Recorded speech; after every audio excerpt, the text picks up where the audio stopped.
Welcome to Mystic Realms Recap. Please like, share, and subscribe. Enjoy today's episode. Bai entered the Empire's star domain. This is the most troublesome situation that Chen Ming least wants to see. In particular, the location Bai entered happened to belong to the star field under the control of the 14th Legion.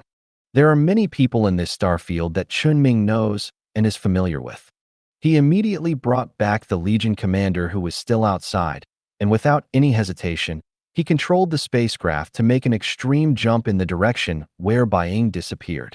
Next to him came the somewhat heavy voice of the Legion commander in his mutated state. "We can't let it run away." "I know." Chen Ming responded briefly, picked up the terminal, and contacted the Minister of Psychic Energy.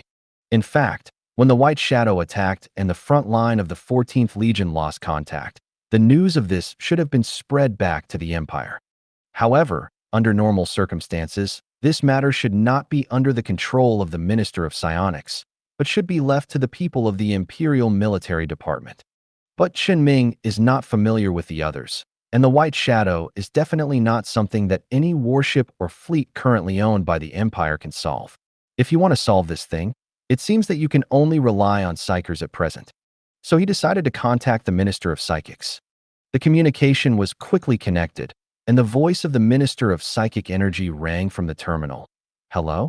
Are there any clues about the traces in the ruins I told you about? We'll talk about this later."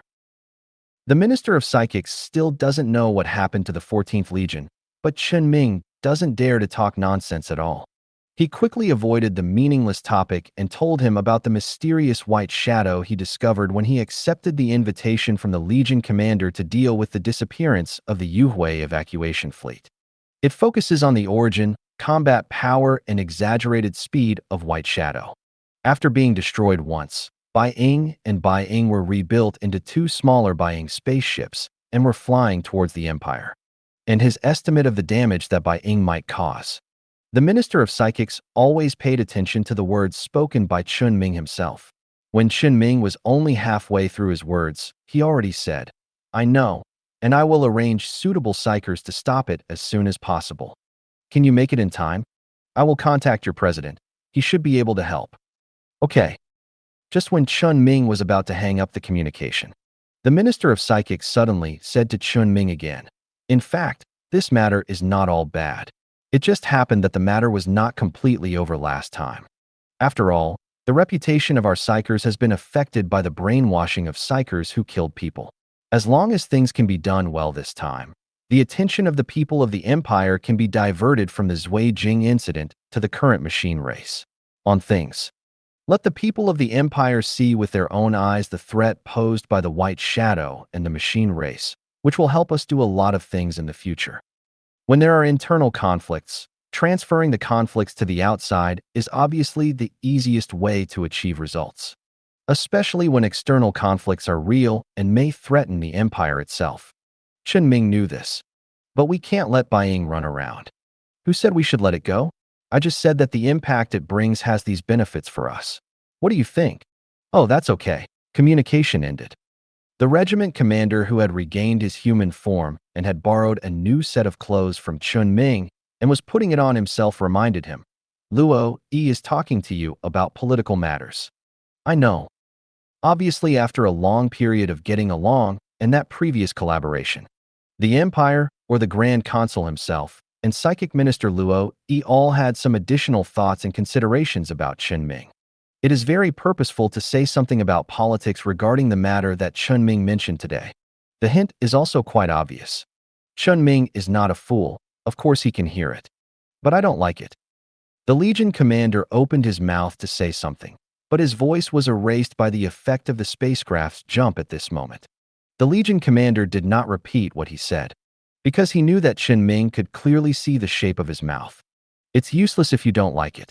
When you reach a certain status, everything you do will be related to politics. Just as Chen Ming continued to jump quickly towards the territory of the Empire also entered a state of alert under Chen Ming's warning. The two White Shadow battleships, which were significantly smaller in size and looked like a pair of swing marks, were heading towards the capital of the 14th star region. However, its action path did not directly lock the star capital in a straight line, but locked on the nearest star capital. On the way, whenever there is any planet with traces of human beings, the two white shadows will deliberately change their direction and approach without any hesitation, passing through areas on the planet's surface where electronic signals are most active. Of course, this was not just passing by. When the white shadows pass by the planet, they will use cleavers and air mines without mercy, just to cause maximum damage to these places. The star field of the 14th Legion is the edge star field of the Empire, because it can reach the front line of the war first. It is also a prosperous star region, because the judgment of whether it is a prosperous star region depends on the economy. The strength of the 14th Legion is not only its military strength and war potential, but the logistics that can guarantee these two is what makes the star territory a prosperous star territory. Because of this, when the enemy attacks the mainland of the Empire and within the Legion star domain, the cost they cause to both the economy and people can be quite heavy. Buying only passed through a dozen galaxies where there were legions of people. On each planet, 2 deep cuts were left on the surface of the planet, as well as the associated explosion marks. The direct economic losses caused to the Legion have exceeded the incident in Kamo star territory. The human losses are even more incalculable. The trouble at that time was at least confined to an industrial planet. But Buying doesn't care what kind of planet the target is when it attacks, especially when its target goes straight to the capitals of various star regions. The ultimate loss is immeasurable. The local fleet had no ability to resist in front of Buying. As long as it is slightly in the path of the white shadow, the entire fleet will become a piece of cosmic dust. In just a few minutes, the number of ships lost exceeded 6,000. Far more than the overall losses of more than a year of war between the Empire and the mechanical race star field. And the psychics in different stations also suffered varying degrees of casualties. At this moment, the Legion headquarters alone counted 4 Legion psychics who had died while trying to block Buying.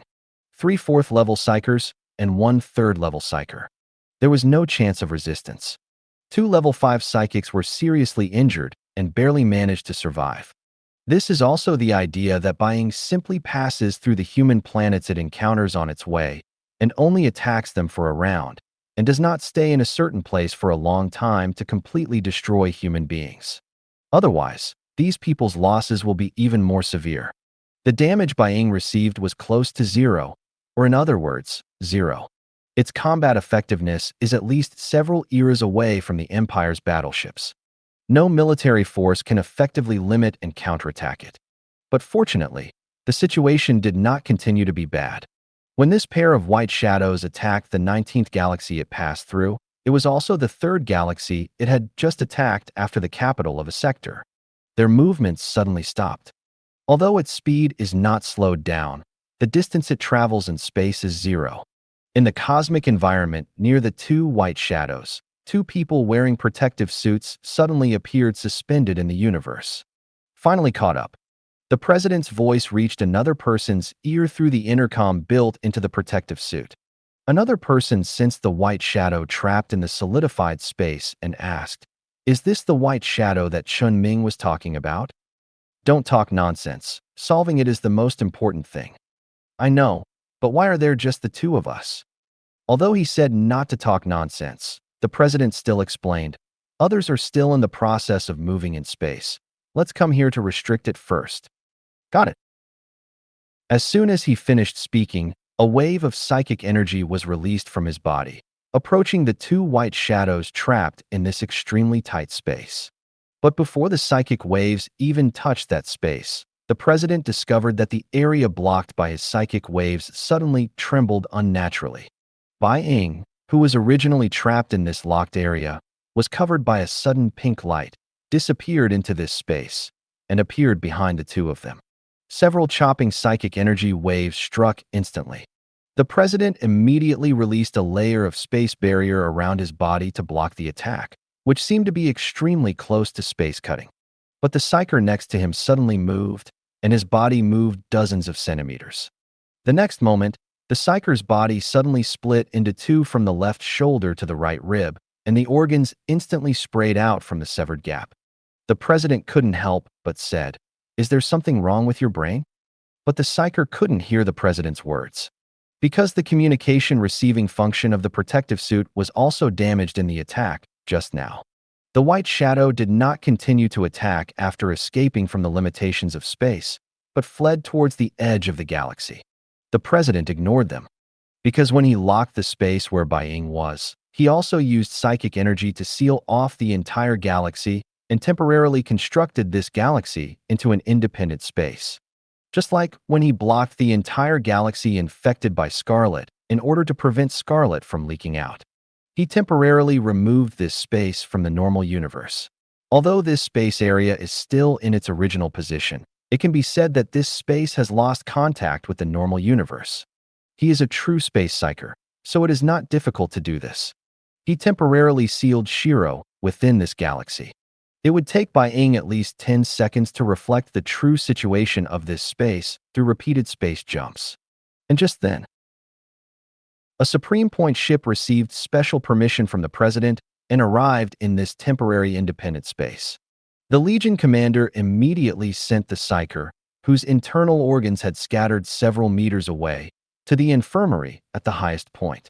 Chen Ming, who was at the highest point, had just received the news that the president had successfully stopped Bai.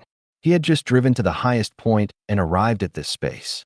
Then I found that the president brought a bunch of unknown items to the infirmary. Chen Ming rushed over immediately and saw a bloody mass of something that was probably human on the floor of the infirmary. His upper and lower halves have been completely separated, and his internal organs have been completely displaced. The trachea, left lung, esophagus, stomach, and liver were all split in two, and even a small piece of the bottom of the heart was cut off. But this mass still had its last breath. Several Zerg tentacles immediately grew out of Chen Ming's left hand, and a large amount of life-sustaining fluid was secreted, wrapping the fragmented body in a cocoon and protecting it. A tentacle took off the helmet on the broken protective suit.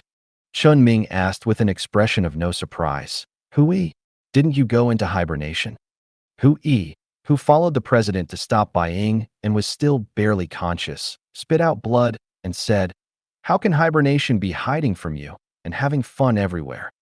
In fact, when the president dragged Hui back, Chen Ming had already noticed the extremely familiar psychic fluctuations. He even considered throwing Hui directly into space. However, although they had conflicts before, no matter what, Hui had apologized in person, and Chen Ming was too lazy to pursue anything, so he should be saved. After reinforcing the cocoon that held Hui's body to prevent him from moving around, so that he could repair the damage to his organs, Chen Ming asked the president, "What's wrong with this guy?" The White Shadow suddenly escaped from the blocked space and attacked us. I blocked it with the space barrier, but he wanted to try it with his entropy armor, and then the Legion leader who had just come to the door of the infirmary couldn't help but say after hearing what the president said, "Do you like to act like that? Don't scold me. I really want to understand how it works. How can you risk your life to try it?" Chen Ming asked back speechlessly and tore open the cocoon that wrapped Hui. Hui's internal organs have all returned to their positions, and all the damage to his body has been repaired. The body of a psychic whose psychic power does not strengthen the body is no different from that of an ordinary person. As long as the spiritual nerves in the brain are not damaged, people will basically not die. After Hui landed, he moved around for a while and asked Chen Ming, "You didn't do anything strange to my body, did you?" "I can't say. Even if I don't want to do it, I have to save you, right?" Then, Chen Ming waved his hand and said, "Don't worry, I really don't care about the past, but I can't miss such a good opportunity, right? Help me do things for 5 years, and then I will find a way to remove the influence of my spiritual power." The president on the side was also happy to see Hui suffer. He didn't think there was anything wrong with Hui encountering such a thing. The Legion commander was not familiar with Hui at all and didn't mind what Chen Ming was doing. Hui didn't argue with Chen Ming much. After all, if Chen Ming wasn't there, he would be in danger today, and he really had nothing to say to Chen Ming. So he quickly changed the subject and said, "Wait, let's not talk about the previous things. I'm here to help after all. The White Shadow hasn't been dealt with yet." "Yes, so what are you here for?" Chen Ming's slightly sarcastic words made Hui unhappy, but he didn't dare to talk to Chen Ming at all. He could only explain honestly. You know, my psychic power is entropy control. As long as the entropy of a space is completely removed, a space of absolute zero can be created. In this space, light can be slowed down, and the white shadow should be no exception. But my psychic power can't restrict it. The process of entropy reduction takes time. We have to find a way to fix it first, so that we can create an area of absolute zero. Is that so?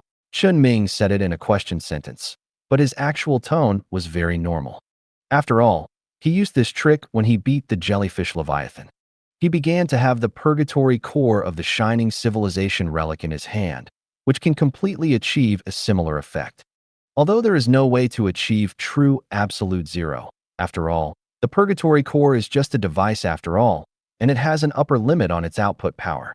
However, as long as the speed of light can be limited, the actions of the jellyfish Leviathan can be limited. Chen Ming did not think of using this method at the beginning when he was fighting with Bai Ying. After all, entropy control itself takes a certain amount of time, and it may not be easy to use against a high-speed existence like Bai Ying. And there is no way to determine the specific effect. In addition, the first wave of space restrictions did work. If the shattered Bai Ying had not suddenly reconstructed two new Bai Ying spaceships, this method would not have been necessary to bring it up again. But Hui did not seem to understand what Chen Ming meant, but affirmed, "That's it. This method is good, right? Where did you learn it?" "I thought of it myself," I told him. Hui and the president spoke at the same time, and an awkward atmosphere suddenly spread in the infirmary. "Okay, stop talking nonsense, and deal with it as soon as possible." The president did not continue to make Hui lose face. After all, Bai Ying had already discovered that something was wrong with this space when they were communicating. "My mental power is consumed very quickly. This blockade of a galaxy consumes too much energy. I need to get rid of it as soon as possible." "Wait, it consumes a lot." Chen Ming raised his hand, and a small mountain of plastic bottles appeared out of thin air beside him. Looking at the labels on the bottles, these are all drugs used to restore mental power. My fairy tree has reached the periodic leaf shedding period.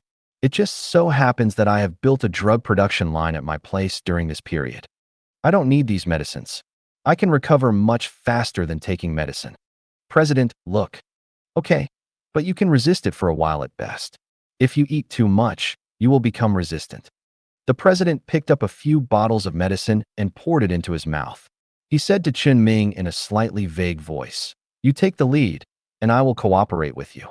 Good. Chen Ming has the experience of destroying Bai Ying once. It is obviously the best choice for him to actively guide the use of space psychic energy to block Bai Ying. Chen Ming also knew that this time he would use his space ability to block Bai Ying for a shorter time than before. So suddenly we have to seize the most critical opportunity. At this time, Bai Ying truly discovered the anomaly in the space, and the source of the anomaly was obviously the two people who had just arrived in the galaxy and the spacecraft that had just arrived.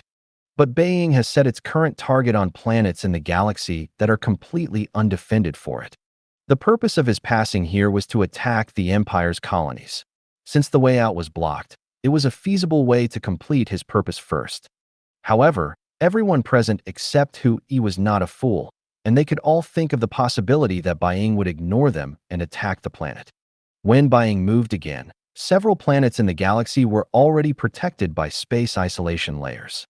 Bai Ying's surprise attack had no effect other than reducing his own speed. Chen Ming even let Chen Ming seize this opportunity and put the first layer of twisted space around it. The president immediately followed suit, and another form of space blockade was applied to the outer layer. Even if Bai Ying has the ability to soften himself and escape from the twisted space, he cannot escape from two layers of blocked spaces in a short period of time. Moreover, Chen Ming and the president had no intention of stopping at all. The two psychers who mastered the power of space went up layer by layer, using different space blocking methods to create more than a dozen monsters around Bai Ying. The layers of chaos distort the space to the extreme. Not to mention coming out directly. Even if Bai Ying wanted to use the previous method to teleport out, there was no way to confirm the coordinates of the space in this chaotic space. Hui also followed up immediately after confirming that the space blockade was successful. This time his entropy control ability successfully acted nearby Ying. All particles in this area are losing their activity. The temperature is gradually approaching absolute zero. When this area truly reaches absolute zero, there will be no need to continue to maintain the space blockade. At this moment, Hui suddenly said, "Something's wrong. The entropy increase of this Beiying spacecraft is very abnormal. Its entropy increase rate is wrong. Quickly kill it." At this time, the Legion commander entered the mutation state again and was sent into this sealed space by Chen Ming. He opened the dragon's mouth, and blue-white energy beams burst out from the mouth. Under Hu Yi's precise control of entropy, this space close to absolute zero not only had no impact on the Legion commander, but even further aggravated the effect of the torrent of blue and white energy. The torrent of energy bombarded by Ying's hull like before, destroying its structure, once again approaching by Ying's core. This time, before the energy torrent hit the core of one of the white shadows suddenly shattered and exploded.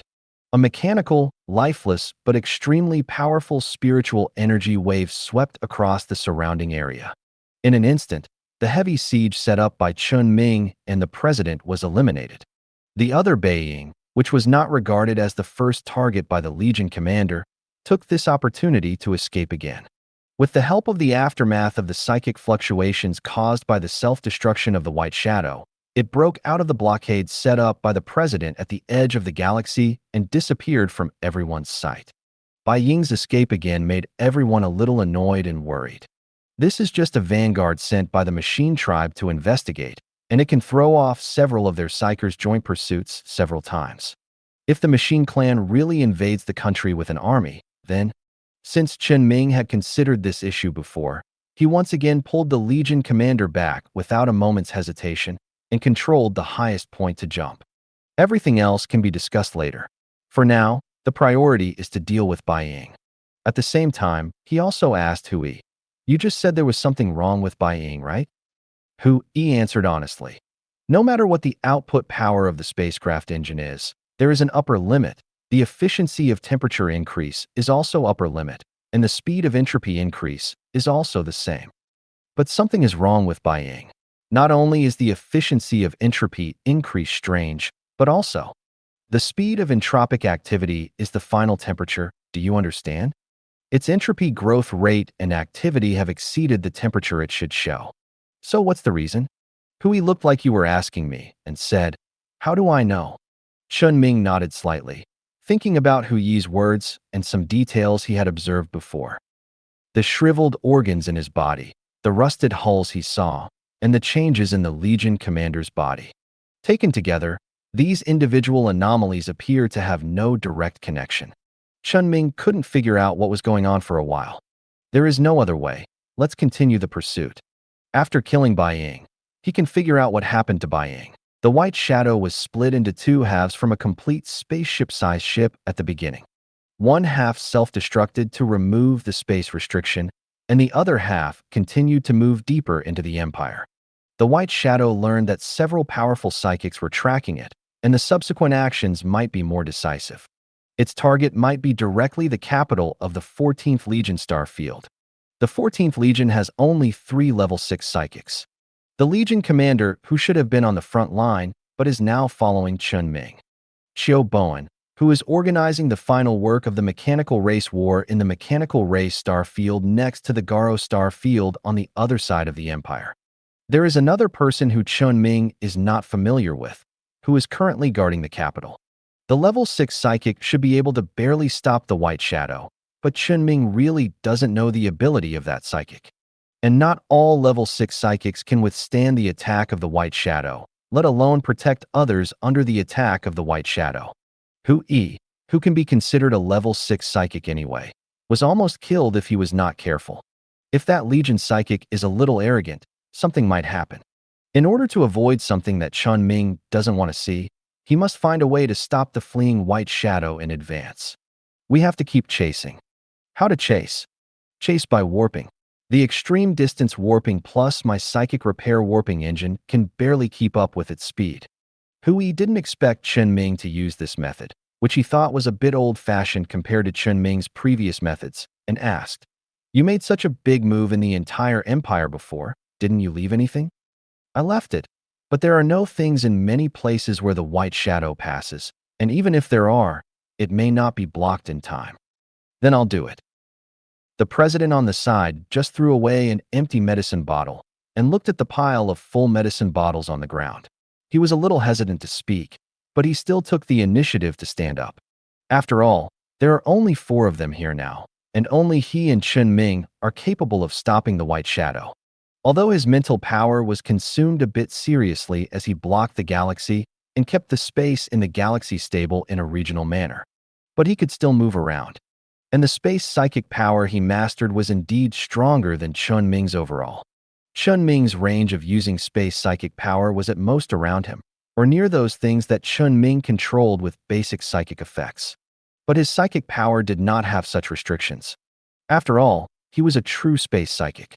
Chen Ming could only be regarded as a psychic who forcibly seized the power of the Scarlet and relied on his own uniqueness and the relationship with the phase beast to master the combination of phase power.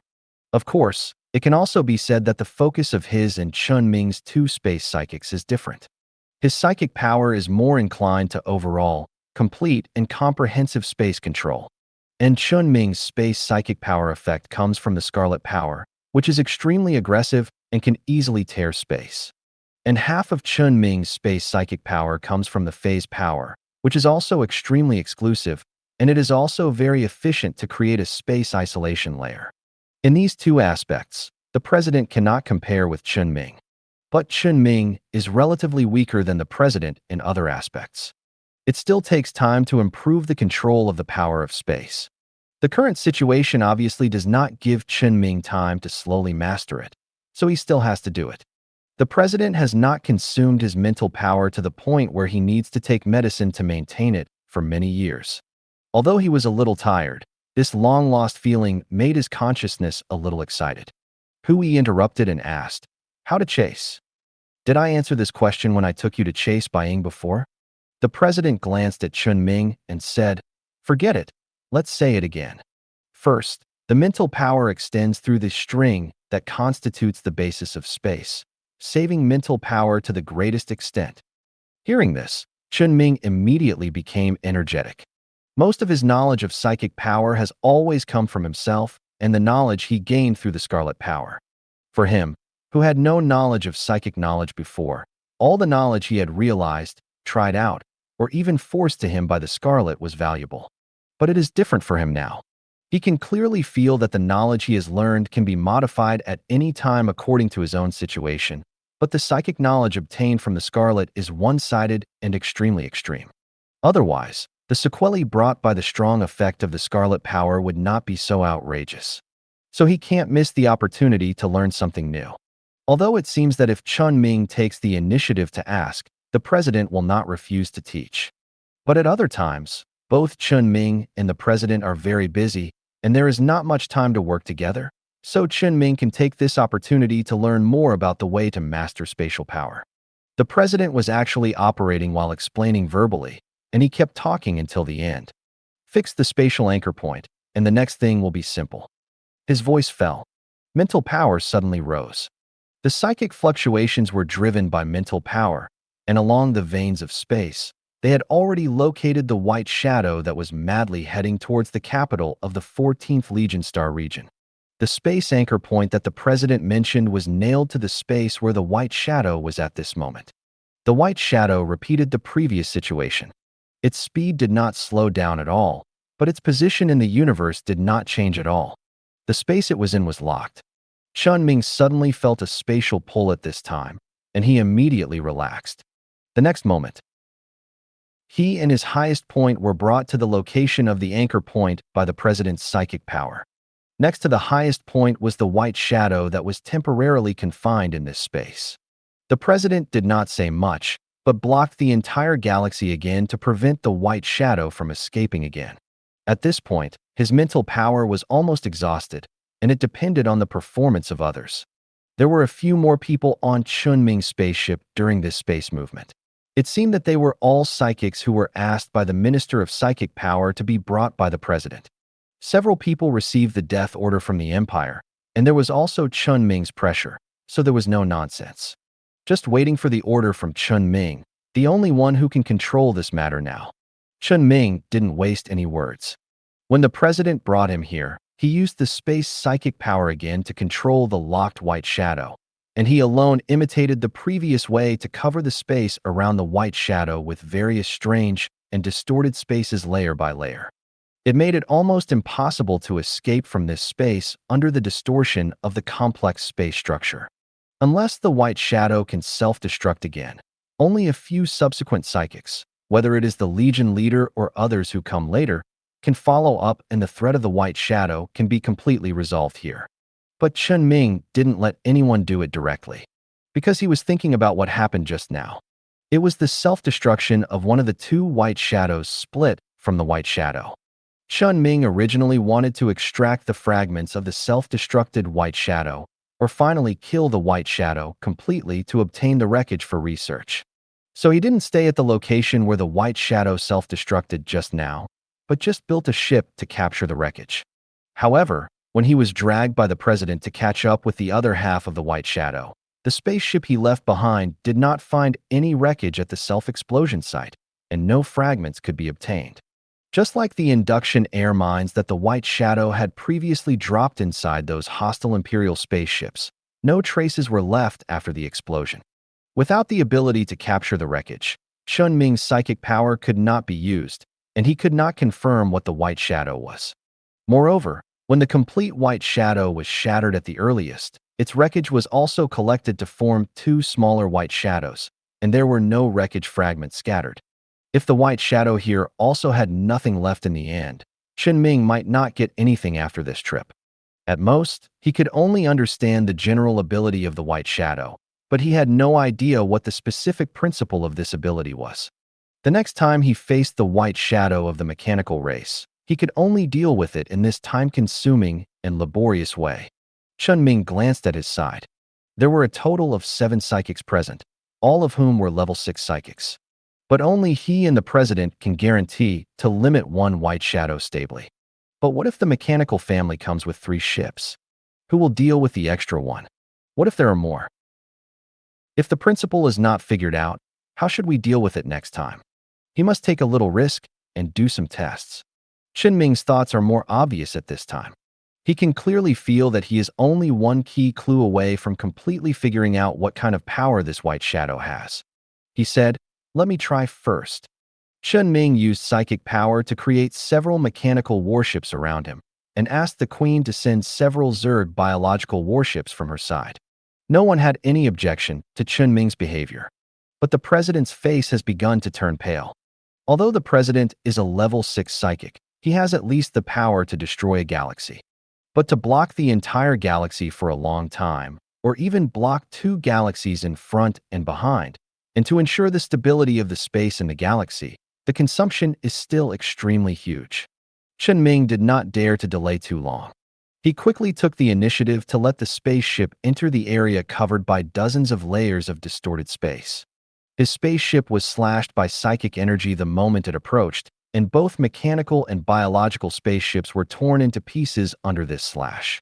Chen Ming had not had an intuitive feeling before, but now he was facing the slash in person under the constraints of external conditions, and he also confirmed that there were psychic fluctuations of spatial nature in the slash, and a very thin layer of special structure material that was almost unobservable instantly slashed into the spaceship like a blade, and then disappeared instantly.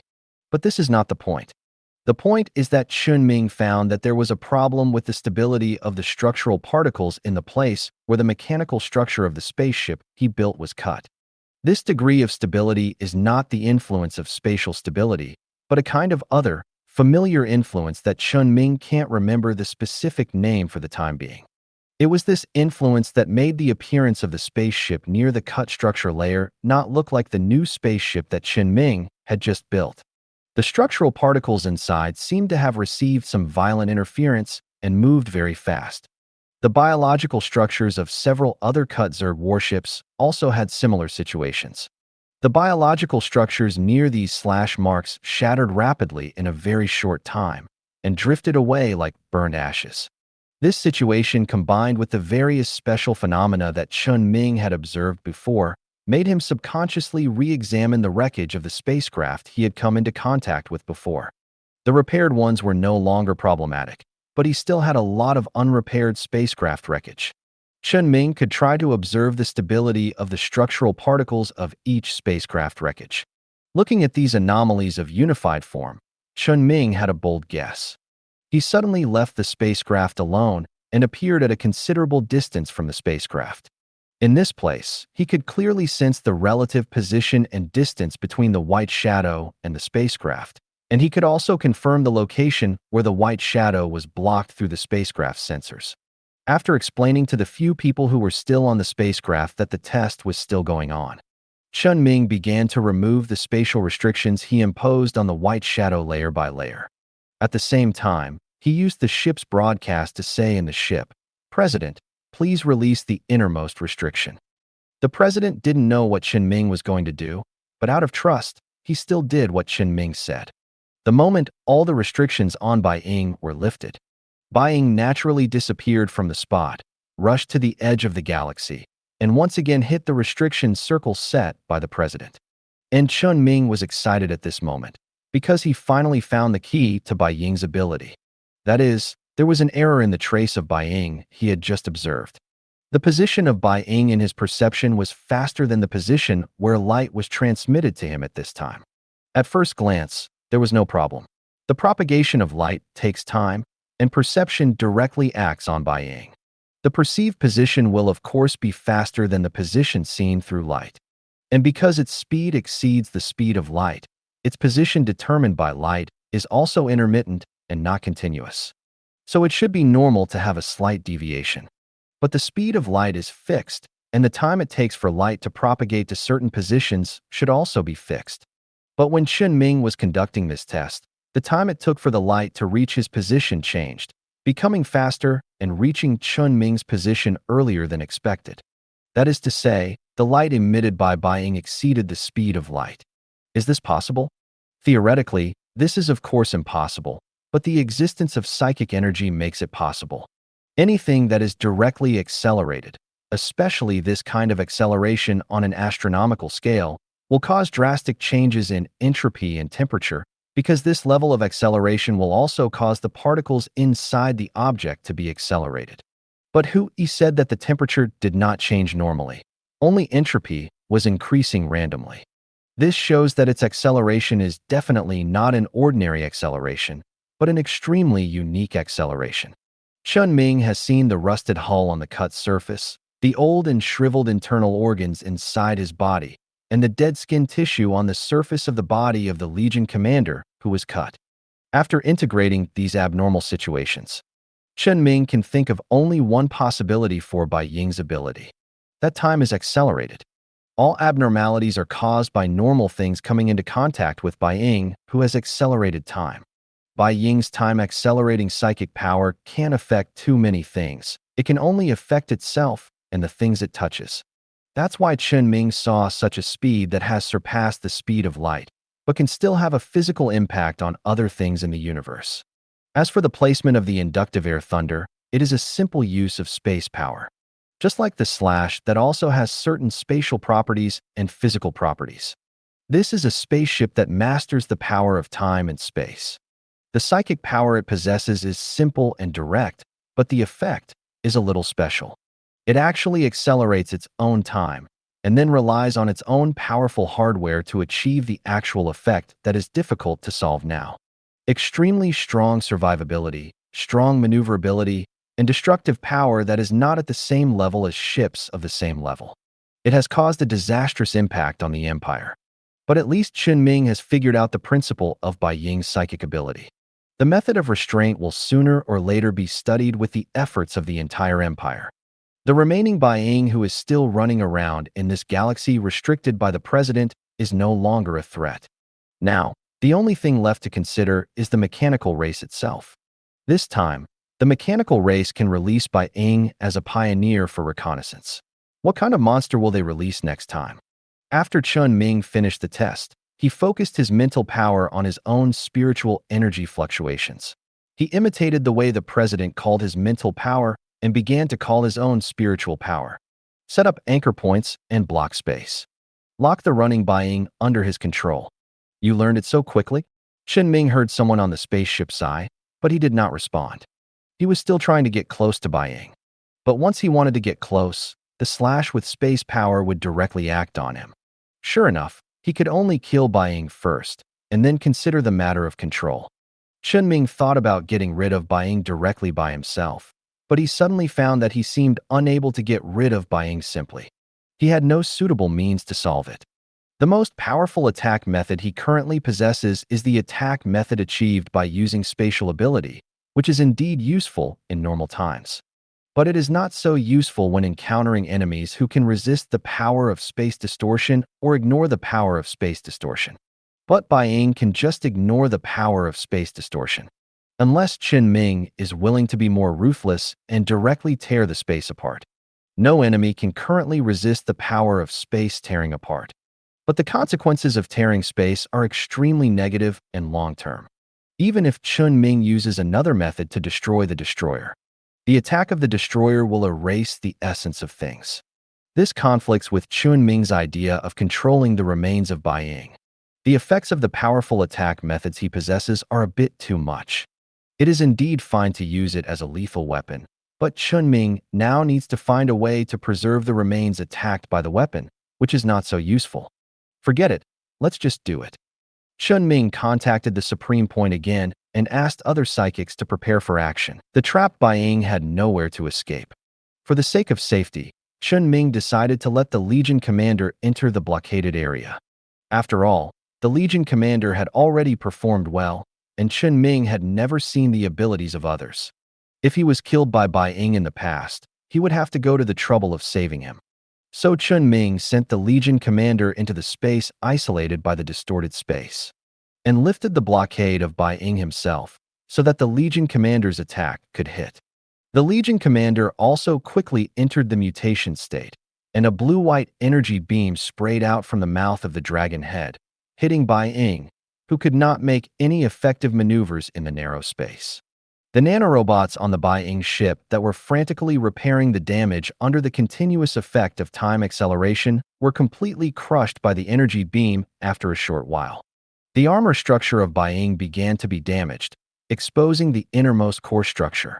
Seeing this, the Legion commander sprayed a stronger energy beam from his mouth, wanting to completely destroy Bai in one go. However, the energy beam had just touched the core of the white shadow when it was shattered again. The ship structure exploded again and scattered in this small blocked space. With the previous experience, the Legion commander was not fooled this time. He tilted his head slightly and continued to shoot the energy beam at the remaining fragments, especially the core fragments. But before the energy beam could spray the fragments, all the broken ship fragments suddenly moved flexibly. The fragments moved at high speed inside the blocked narrow space, constantly dodging the not-so-thick energy beams. The mobility of the white shadow with a complete structure was restricted in the narrow space. But the broken white shadow relied on those nanorobots and became more flexible than before. The diameter of the Legion commander's energy beam after the exit was only about 10 centimeters. Although the output was powerful, it could not keep up with these fragments that were accelerated to the extreme. But the Legion commander was obviously not only good at this. His mouth closed, his face swelled, and the energy beam was confined in his mouth. A few seconds later, he opened his mouth again, and what came out was no longer an energy beam, but a huge energy ball. This energy ball exploded after flying a few meters, illuminating the area of the blocked space into a blue-white color. Even the energy color of the energy ball's explosion extended along the outer layer of distorted space, covering the inside and outside of the blocked space. It was like creating a messy ball of silk thread in the universe, with a messy and special beauty. However, judging from the fact that it can still leave such obvious energy traces in the cosmic environment after passing through dozens of layers of distorted space, the beauty of this energy is quite deadly. And inside this silk thread ball, All the white shadow fragments that were originally running around, whether structural fragments or internal core fragments, all gathered together. The nanorobots reappeared in these aggregated fragments and rebuilt the fragments into a spacecraft structure that could operate. In this process, the core that was still there suddenly shattered itself and completely merged into the body of the white shadow. And the reassembled white shadow split again, and the only two remaining ship structural components were separated independently, forming two new smaller diamond-shaped white shadows. The complete white shadow split from the initial whole into two medium-sized white shadows in the shape of a boomerang, and then split from the medium-sized white shadow into two small white shadows. Originally, no matter who came, they had to doubt whether the white shadow would continue to split. But now, with the core broken and completely integrated into the hull, this should be the smallest structure of the white shadow. And one of the small white shadows took the initiative to block the other small white shadow in front of it and bear the damage of the energy ball explosion. And its surface structure has obvious cracks from the inside out. Just like the last time the white shadow split, the one that used self-explosion to smooth out the space distortion and give the other white shadow time to escape. If this small white shadow self-explodes successfully this time, the surrounding space blocked by Chen Ming may be smoothed again. Give the white shadow another chance to escape.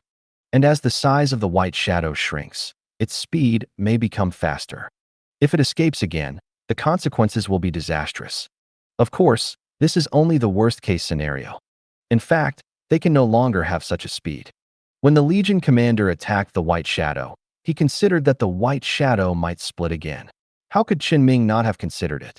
After he sent the Legion commander into this space blockade area, the highest point had also approached it. The other psychics were waiting nearby.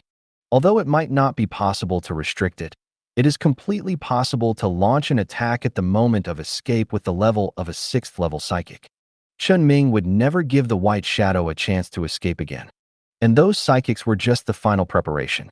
The one who really did the work was Chen Ming himself. At the moment when the Legion commander destroyed the white shadow and caused it to break into pieces, he entered the space distortion area together and hid behind the Legion commander. When the white shadow regrouped into two smaller spaceships, he appeared in the area where the energy ball released by the Legion commander exploded and endured the energy damage whose aftermath could shatter his armor. He placed his hands on the two white shadows that had just gathered and had no sufficient resistance. When Chen Ming reached this point, everything was over.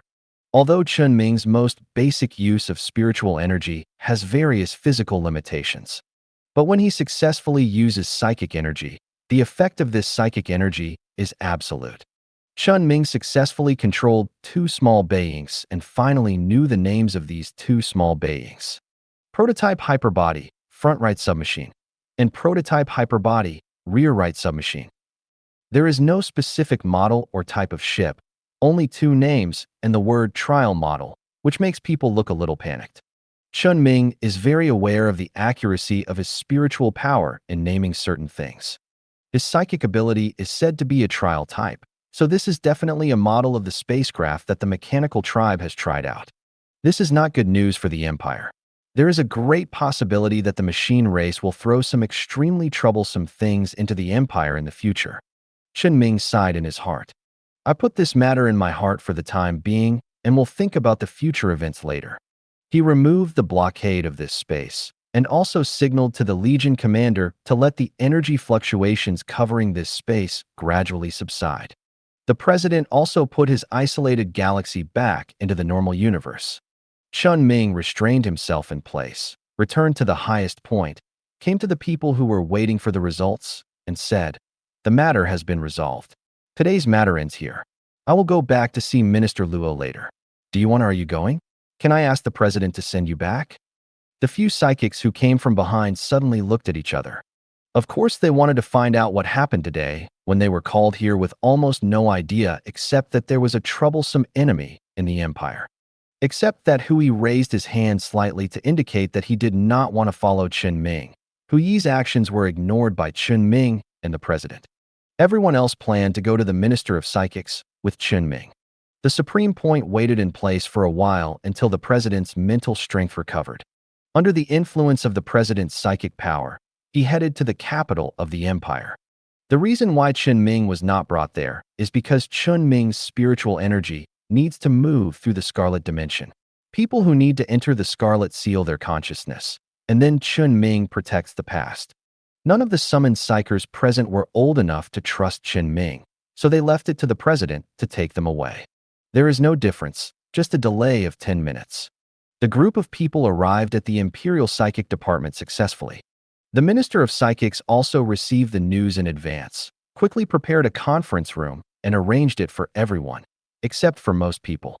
Only Chen Ming, the president, and the regiment commander were left chatting with him in his office for a while. After the chat, the Legion commander did not stay in the capital for long and returned directly to his headquarters through the Star Gate of the capital galaxy. After all, the Legion faced a temptation from the machine tribe this time, and the overall losses suffered were quite heavy. He had to go back and take charge of the situation, and he could not delay it for too long. Chen Ming, along with the Minister of Psychic Energy and the President, went to the conference room prepared by the minister. At this time, the conference room was filled with only the few psychers who had just arrived, and there were also many familiar faces that Chen Ming had seen. They are all people at the top of the empire, and they have all met Chen Ming in previous conferences when major events in the empire were involved. Some are real, and some are holographic projections. Chen Ming took a few glances and then stopped paying attention. Instead, he sat directly on the main seat in the conference room. Let's briefly talk about today's events. Chen Ming started from the very beginning without any politeness, including Yu Hui, who escaped because the empire was fighting against the machine race, and the 14th Army Corps was pursuing them. Then halfway through the chase, he discovered that Yu Hui suddenly lost everything including the spacecraft supplies, and all the cores were missing. He asked him to go over and investigate, and he probably said it all. Then, they discovered that not only Yu Hui's core had been lost, but also that the escort fleet of their retreating fleet had been wiped out. All were destroyed by a special warship sent by the mechanical tribe. This is it. Chen Ming projected the three-dimensional structural diagram of the super body as he spoke at the meeting. He even composed some of the internal structures and watched them carefully. This allows people to clearly see the principle of its operation. Even people who don't know many professional terms can probably know what kind of capabilities this special battleship named Superbody has. And the reason why Chen Ming can have such a three-dimensional structure diagram here. Of course, it's because he has used spiritual energy to repair the two small superbodies he controlled, rebuilding them into the original complete superbodies. And while waiting for the president's mental strength to recover, he took the opportunity to construct the structure of the superbody. Then there was such a thing. Chen Ming was afraid that this three-dimensional projection alone could not explain the power of the superbody clearly. So he used Hu Yi, who was almost hacked to death, to roughly explain the terrifying combat power of the superbody. In short, with this superbody placed there, the reason why the afterglow disappeared becomes clear. Even the Empire has a hard time defeating the superbodies of the mechanical race, so how could Yu Hui, a star field, defeat them? At present, it seems that only level 6 psychers have the possibility of destroying it. So the superbody destroyed all of Yu Hui's vitality so easily, and killed or kidnapped Yu Hui's core leader. Then used the Kletka simulator in Sunset's hand as a threat. Although Chen Ming was not sure whether the mechanical race threatened with Kletka, he did not find the prototype of Kletka in the fleet that Yu Hui evacuated, and once Yu Hui lost this thing, it would be equivalent to extinction. So if you look at it this way, everything is so logical. After the mechanical race was destroyed in a star field, it seemed that it no longer had a rigid extreme hatred for humans. Instead, it had an extreme hatred for humans in a flexible way that could do something else against humans. And after dealing with Yu Hui, the superbody rushed into the Empire all the way, destroying wherever it passed. Chen Ming and the Legion commander only destroyed it once, until several psychics worked together to completely solve the superbody. Obviously, this means that the threat of the mechanical race is imminent. After this, the mechanical race will inevitably be the biggest problem that the Empire needs to face. The meeting lasted for a long time, but Chen Ming was not the one who spoke later. He was just listening to the Empire's attitude and thoughts on this matter on the spot. See if there is anything he can help with. Although Chen Ming has been saying that he doesn't like the Empire in various aspects. But no matter what, he can't just stand there and watch when the Empire is really facing a crisis of survival. By the way, during the meeting, Chen Ming also changed his position and moved to the person in charge of the Fanchao Institute who had contacted him, that is, the deputy director of Fanchao. Fanchao Institute is a large institute with several deputy directors, each responsible for different research directions. The deputy director who contacted Chen Ming's research direction is very close to Chen Ming's, all of which are psychic energy, ships, and special equipment. Chen Ming explained to him in detail about the super body at the meeting. This super body is also his only gain in this matter. Although it is impossible to give it out, Chen Ming doesn't mind sharing the information at all. When he spoke at the meeting, he couldn't really explain the super body in detail from the inside out in front of so many people. So he might as well take advantage of the meeting before it ends to explain it to the people on Fanchao's side.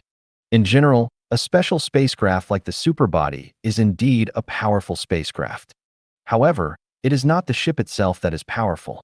After Chen Ming's test, it was found that the performance of the superbody ship was not even as good as the phase battleship that he was in the final fleet. Even compared with the data of ordinary battleships, it was only about 3 to 4 times. Its attack method was extremely crude. It used the space psychic energy to transmit special materials for slashing, and used the same space psychic energy to transmit the induction air mine. There are only 2 things worth mentioning about the ship itself. One is the special ship structure that can be rebuilt after being destroyed, and the nanorobots that match this ability. The structural design of the superbody is very special, with a core component plus 4 diamond-shaped protruding structures, each of which has complete ship functions. They can operate as a whole and be compatible with each other. It can also split when it is about to be destroyed and actively break the core to pretend to be destroyed, and then rebuild it into a smaller spaceship structure. The most primitive structure of the superbody is named Prototype Superbody, Complete. After the split, it is Prototype Superbody, Left Structure. And Prototype Superbody, Right Structure. The left plane will split into Prototype Superbody, Left Front Submachine, and Prototype Superbody, Left Rear Submachine. The right plane is the 2 diamond-shaped white shadows that Chen Ming finally controlled. The superbody after the split has higher maneuverability, and there is almost no big change in its combat effectiveness after the split, and it can still crush the Empire. This special structural design makes its combat, endurance, and survivability extremely powerful. As for another place worth mentioning, we have to talk about the real most powerful place of the superbody itself. Its ability to accelerate time. This power comes from a special device in its core. Time Flow Core. This is something similar to the Purgatory Core, and it is also a special creation of the Shining Civilization. The spacecraft installed with it can rely on it to complete the acceleration of time. Of course, it can only accelerate and cannot do any other operations. Even this power can only affect itself. At most, the things it touches may be affected by the accelerated time. In this situation where time is accelerating all the time, the material used to make this superbody is obviously very important. It needs to be able to maintain the stability of the structure under the acceleration of time flow. Therefore, Chen Ming also discovered that the material of the superbody is not a common special material. It is an extremely complex alloy material that can make the passage of time leave almost no trace on it. Not only is the strength already considered top-notch, this material has many other meanings. This is the superbody. After listening, Fanchao's deputy director thought for a while and asked, "Is that all? I feel like something is missing." "Yes, I didn't say something."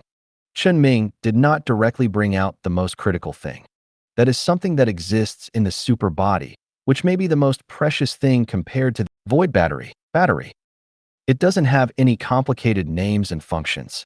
It can only do one thing: extract energy from other dimensions and supply it to anything connected to this battery. The efficiency is approximately 3 times that of the current most advanced antimatter engine in the Empire. Chen Ming doesn't know what dimension this void battery is connected to, nor does he know how the void battery achieves this. But its function is to extract energy from other dimensions and achieve the effect of extracting energy from the void. And there is another most exaggerated point. This battery is not a one-piece structure, but a structure similar to a nanorobot that can be divided and disassembled and even self-replicated. It's just that there seems to be an upper limit to its self-replication, as if the gap in absorbing energy from other dimensions is just that big. When the number exceeds a certain value, it can't continue to absorb more energy. But this does not affect the effect of the void battery, and the energy it extracts from the void is enough to supply a spacecraft like Superbody. Obviously, this is also the top technology of a shining civilization. It is on the same level as the resurrection mechanical fluid, but in a different direction. This is why a superbody the size of a capital ship can sustain for so long, even though time is accelerated countless times. The longer it goes on, the more energy it draws from the void. Chen Ming couldn't understand this technology, but he was obviously shocked. Deputy Director Fan Chao next to him couldn't understand either, but after Chen Ming brought some structures of void batteries to him and demonstrated them on the spot himself. He was also shocked by the crystallization of the shining civilization and technology that once was glorious. After a while, the deputy director adjusted his mentality and temporarily ignored the outrageous thing called the void battery. He asked other questions. I just heard you say that the facet structure of the superbody after the self-destruction is all the remains of the structure. Disappeared, why? I looked at it later and found that the nanorobot was probably self-eating and annihilating itself. The superbody uses some antimatter technology, and it is completely feasible to create annihilation. I understand. Thank you for sharing. You're welcome. After the deputy director continued to ask Chen Ming a lot of questions, and Chen Ming also thoroughly explained the situation of the superbody to the deputy director, the meeting finally ended. After the meeting, the Psychic Minister Council deliberately took Chen Ming to another uninhabited place. Chen Ming didn't understand what the Minister of Psychics was doing and asked, "What's the matter?" The Minister of Psychic Energy said, "Tell you what the Empire will do next." I just listened. Just listen. In short, we can't just let psychers go up. Our group of psychers, who have just regained their social status, are about to go to the front lines to fight something like this. That's really. We must get a spaceship and weapons equivalent to the superbody. Chen Ming tilted his head slightly and said indifferently, I heard all this just now, and I will also help. I have given the design blueprint of the superbody to Fan Chao. You can no longer expect me to do anything. The Minister of Psychics didn't say anything like a request, a plea. He knew that Chen Ming didn't like this. It's not that he doesn't like others asking him, but he doesn't like that the Empire wanted to suppress him and restrict him before, and now it turns around and asks for his help. Therefore, the minister would not ask or request Chen Ming to do anything. He would just let people do what the Empire should do, and then hand over the results to Chen Ming. The Minister of Psychic Energy handed a storage unit to Chen Ming and said, "This is the rough star map of the cosmic environment after the wormhole that you passed before. Specialists have already studied the star maps. They can probably confirm the various resources contained in different galaxies through the conditions of the stars. If the survivors really escaped from the past, their destination after traveling through the wormhole would definitely be nearby." The Minister of Psychics will not take the initiative to mention anything that Chen Ming needs to do. He just helps Chen Ming pave the way for things that Chen Ming might want to do and that are also beneficial to the Empire. In this way, it will neither bring trouble to Chen Ming nor affect his true purpose, which is good for everyone. Chen Ming stared at the storage unit in the minister's hand for a while, then took it away. I know. I'll check it out later. Chen Ming's attitude made the Minister of Psychic Energy feel relieved. However, he couldn't help but say, our pioneering troops have already set out to find the remains of the shining civilization, but it is too difficult to find technology from the remains. It is really difficult to make a major technological breakthrough in a short period of time if we rely on ourselves alone. Look at the antimatter engine a few years ago. It has been a few years since this thing began to be equipped in the army. So far, no more than 1/3 of the Imperial Army has equipped this thing. This is just the engine. Let's not talk about whether other things can be equipped. Even the research is still a goal. We can only hope that the things found in that cultural memorial can help us find some clues to the shining technology that can really be used. Chen Ming was also helpless about this. It's useless for you to play the victim with me. I also want shining technology. Haven't I shared some of the technology? What the minister said is what he wants. His psychic power can optimize a certain technology, but it cannot develop technology in a new direction. All he can do is to move forward with research like other researchers. At most, he is a psychic and has special psychic power, so the research efficiency is higher. But compared to other psychics, especially the researcher of Fan Chao, there is no gap at all. Of course, he also hopes to obtain more technology and benefit from it. But you can't expect too much. Ahem. The Minister of Psychic Energy coughed and said, in addition to looking for technology in the Shining Ruins, we also have to see if we can find the location of the survivors. In short, we still have to consider using normal means to contact the survivors more and get more technology from them. I don't think this is a good idea. As the person who is specifically responsible for contacting the survivors, Chen Ming knows the situation of the survivors too well. They are not very interested in contacting us. They just go through the process every month and give us some technology that is slightly useful, but not very useful. And I said that the brainwashed psychic is not dead. He may have hooked up with the survivors. The Minister of Psychic slightly refuted Chen Ming's words. As long as we get the technology, it will not be a loss for us, because as you said, the brainwashed psychic may have already contacted the survivors. He is very likely to leak the information that basically everyone knows about the things we use to trade with the survivors. Besides, we give many of the things are newly compiled, and there is no loss if they are given away. If they are not given away, it is a loss. What do you think those who worked hard to compile historical records will think? And if the brainwashed psychic is not stupid, it is impossible for him to directly reveal the Empire's secrets. These are all the capital for him to get along with the survivors on an equal footing. You also said that you have destroyed most of his external psychic effects. If he is not careful, he may starve to death while floating in the universe. Don't you have to grab these Empire's information to argue with the survivors? Hearing this, Chen Ming subconsciously considered the possibility of the brainwashed psychic starving to death. It turned out that it was true. The body he controlled was the leader of the negative matter research team. The leader's own spaceship was just an ordinary shuttle, not even a standard civilian-grade escort spaceship. Even if the shuttle may have been modified, it is definitely not as good as a normal spaceship in terms of various performance of the spaceship. It is already a blessing to be able to fly out of 1 or 2 galaxies, unless the survivors have the means to help him. But the survivors can't just be kind-hearted. They definitely want to get as much information about the Empire from the brainwashed psychics as possible. Once the value of the brainwashed psychics is squeezed out, they will starve to death outside. The brainwashed psychics are definitely not stupid. They will definitely use the information about the Empire as a bargaining chip to contact the survivors, as the Minister of Psychics said. The Minister of Psychics summed it up and said, so the survivors must still need to trade with us and want more information about the Empire and compare it with the brainwashed psychics. If we give a little more, it can also make the trump cards in the hands of the brainwashed psychics smaller, so this opportunity must not be missed.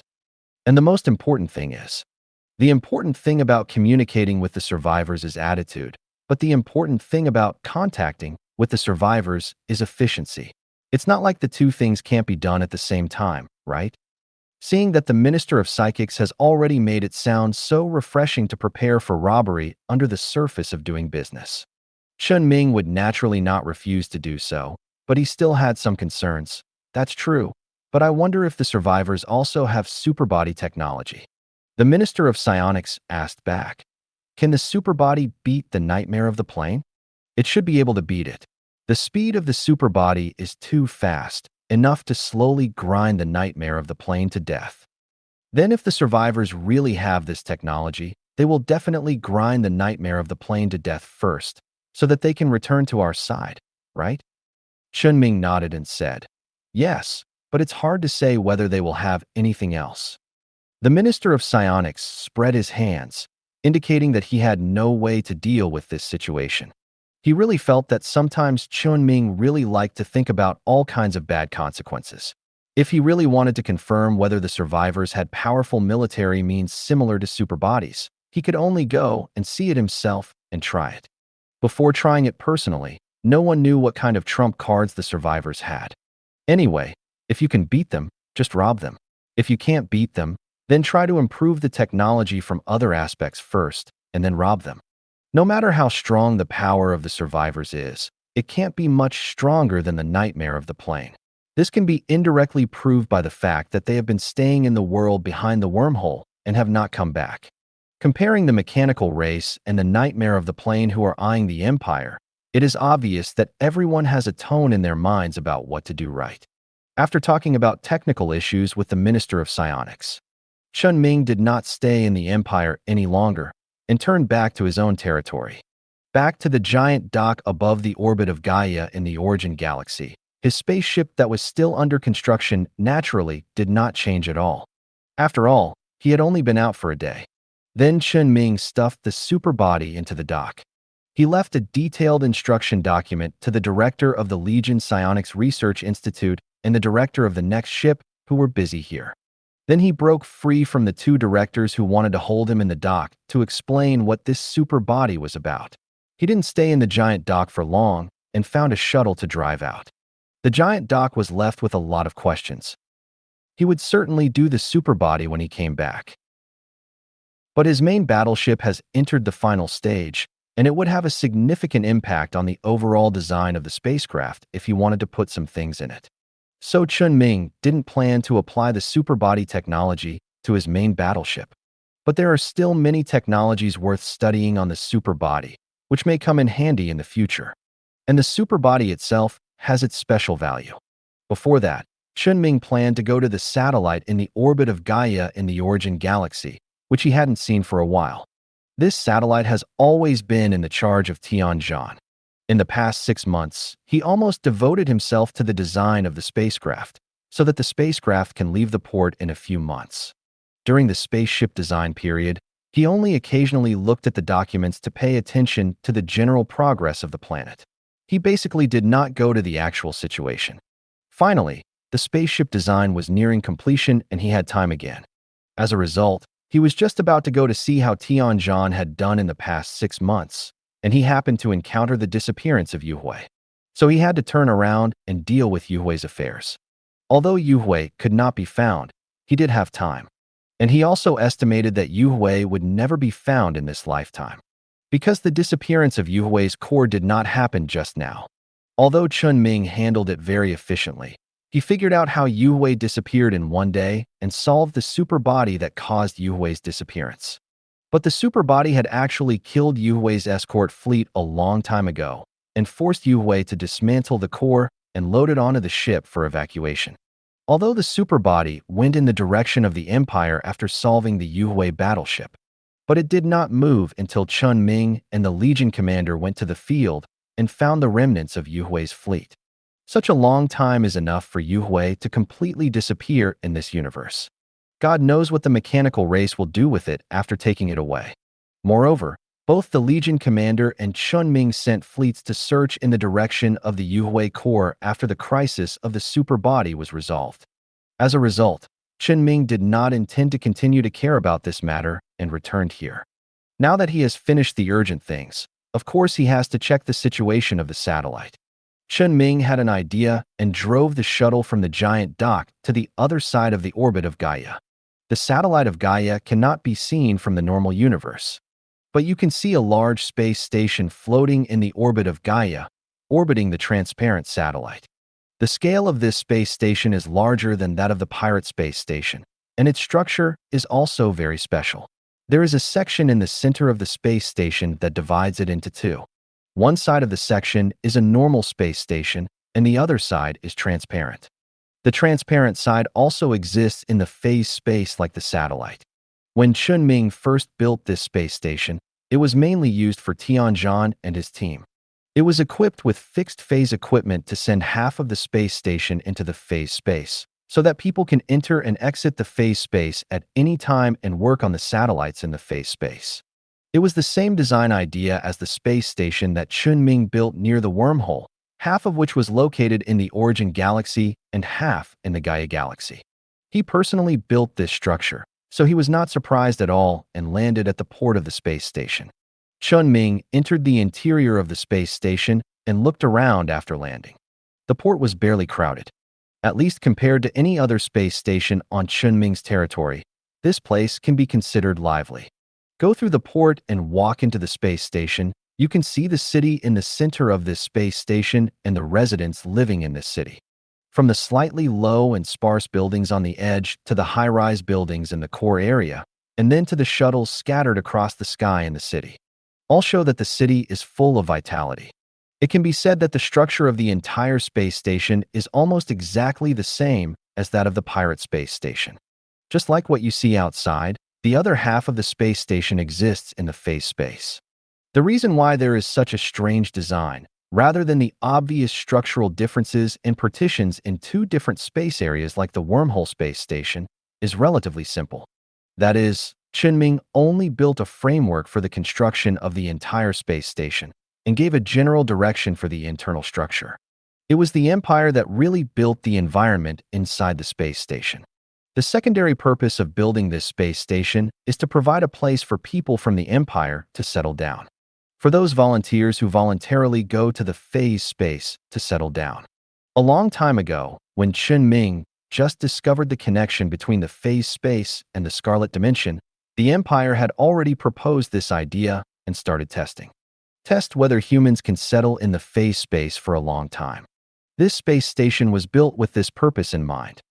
In fact, there was a test project related to the phase space earlier, which was to send pregnant women from areas with severe sequelae of scarlet infection into the phase space. It can be said that people from almost any part of the Empire can enter, to ensure the condition of the fetus in the abdomen. The sequelae caused by the Scarlet Dimension have caused the overall fetal malformation rate in the Empire to be as high as over 95%, and it is completely uncontrollable today. At that time, this experiment was the hope for mankind to avoid extinction. Chen Ming had also paid close attention to the experiment before. He knew that the progress of the experiment was very good. Even if the embryos have been affected by the sequelae of the dimension infection, as long as they have not differentiated obvious sequelae of deformed structures, they can be suppressed after entering the phase space. And there are follow-ups to this experiment. Pregnant women who have been in the phase space have given birth smoothly. As long as the babies are born smoothly in the phase space, there is no sign of being affected by the scarlet. Only a small number of fetuses were deeply affected by the scarlet before entering the phase space, such as some embryos that entered the phase space more than 4 or 5 months ago and had stillbirths. But overall, it is much better than letting pregnant women continue to stay in the normal universe. Overall, this laboratory is extremely successful. Since the end of the experiment, the Empire has begun to set up phase space stations and countless large residential space stations installed in different galaxies throughout the Empire. The Empire funded to ensure that all fetuses could grow smoothly, so that the sequelae of the scarlet infection would hardly affect the Empire after that. So after the previous experiments, the Empire will continue to find ways to conduct in-depth research on the phase space. As long as they can find ways to send the entire Empire into the phase space and start to develop from the phase space, they can gain an advantage in the fight against the Scarlet. It just so happened that Chen Ming had a ready-made planet that was sent into the phase space, and there was a matching space station, which was simply the best place to conduct experiments. Although the Empire can build a space station and send it into the phase space, it is still too outrageous to put a planet into the phase. Even Chen Ming had to tear open the space rift and push the satellite in when he had no choice. As a result, he was targeted by the brainwashed psychic, and Scarlet was attracted and fought a big battle. It is almost impossible to replicate it again, and it is unknown how long it will take for the phase technology to advance enough to send a planet into the phase space. So the Empire came to Chen Ming. Chen Ming didn't mind the Empire using his place, whether it was a space station or the planet itself. There is nothing much to say about the space station. It is just a space station. It is used as an entrance to the phase space. You can live there at will. And the planet. The satellite that was sent into the phase space before was already on the verge of destruction and almost torn apart by the negative matter. Or later, Tianzhan awakened his psychic power and forcibly suppressed the negative matter and stabilized it, and is relying on the subsequent Gaia seeding device to repair the planet. Chen Ming is also curious about whether living on such a planet transformed into a Gaia planet will have an impact on people. However, this project is mainly to test whether the planets in the phase space can provide long-term survival for people and whether there will be obvious differences from the space stations located in the phase space. Although there are planets in the phase space, which is in contrast to reality, but the only planet that exists in the phase space is Chen Ming. The Empire has always been arguing about whether the final stage of this project will only send humans into the phase space or send everything that humans are involved in into the phase space. Maybe they can draw a conclusion from this project experiment. So they also need such a place. If the Empire wants to do experiments, it can't just throw people here. It must prepare a considerable amount of supporting facilities and send them here, and a large number of people must be settled here. Chen Ming will definitely not refuse. After all, this is his territory that is prosperous.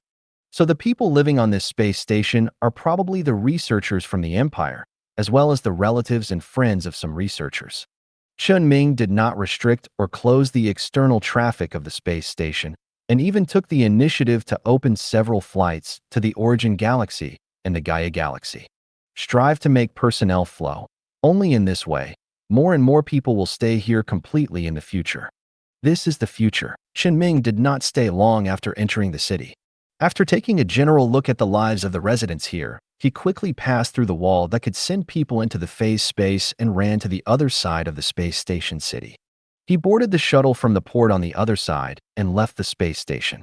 Here, Chen Ming saw the satellite that was sent into the phase space. Looking from the orbit, the planet that was infected by scarlet 6 months ago and was left with only earthy brown and sparse light green has now undergone earth-shaking changes. The entire planet has almost been completely occupied by large areas of azure blue, filled with a vitality that can be sensed in the universe. This color is very familiar to Chen Ming. This is the color of the Gaia plant on the Gaia planet. Chen Ming controlled the shuttle to enter the atmosphere and saw that almost all places within his field of vision were covered by vegetation of different types, but the same color. And between these vegetation, almost every 100 kilometers or so, a giant mushroom-shaped structure can be seen installed on the surface, spewing some azure powder objects. This kind of equipment is the Gaia seeder that Tianzhan has been researching for several years and has finally achieved results. It can spread Gaia's spores to the entire planet, constantly providing external help to the planet. At first glance, it looks a bit monotonous, and an earthquake occurred at the landing position when Chen Ming's shuttle just landed. But this is a necessary step in the planet transformation plan. The state of the planet itself is not very good. After being affected by negative matter, the entire planet can be said to have a small earthquake every 3 days and a big earthquake every 5 days. Volcanoes also pop up from time to time from unknown corners. The geological conditions of the planet must be stabilized before the subsequent climate and planet transformation can be carried out. Therefore, the Gaia seeder currently installed on the planet is only in the first stage, which will completely cover the entire planet with Gaia spores so that Gaia can have a foothold on the entire planet. When the situation on the planet gradually stabilizes, the Gaia seeder can be modified to the second stage, and then the transformation of the planet will really begin. Of course, the Empire has already arranged people on the planet and built a city in the center of a large plate that was still large after the continental plate was broken. The Empire itself has the technology to monitor these natural disasters, and some ordinary earthquakes will not have such a big impact on the city.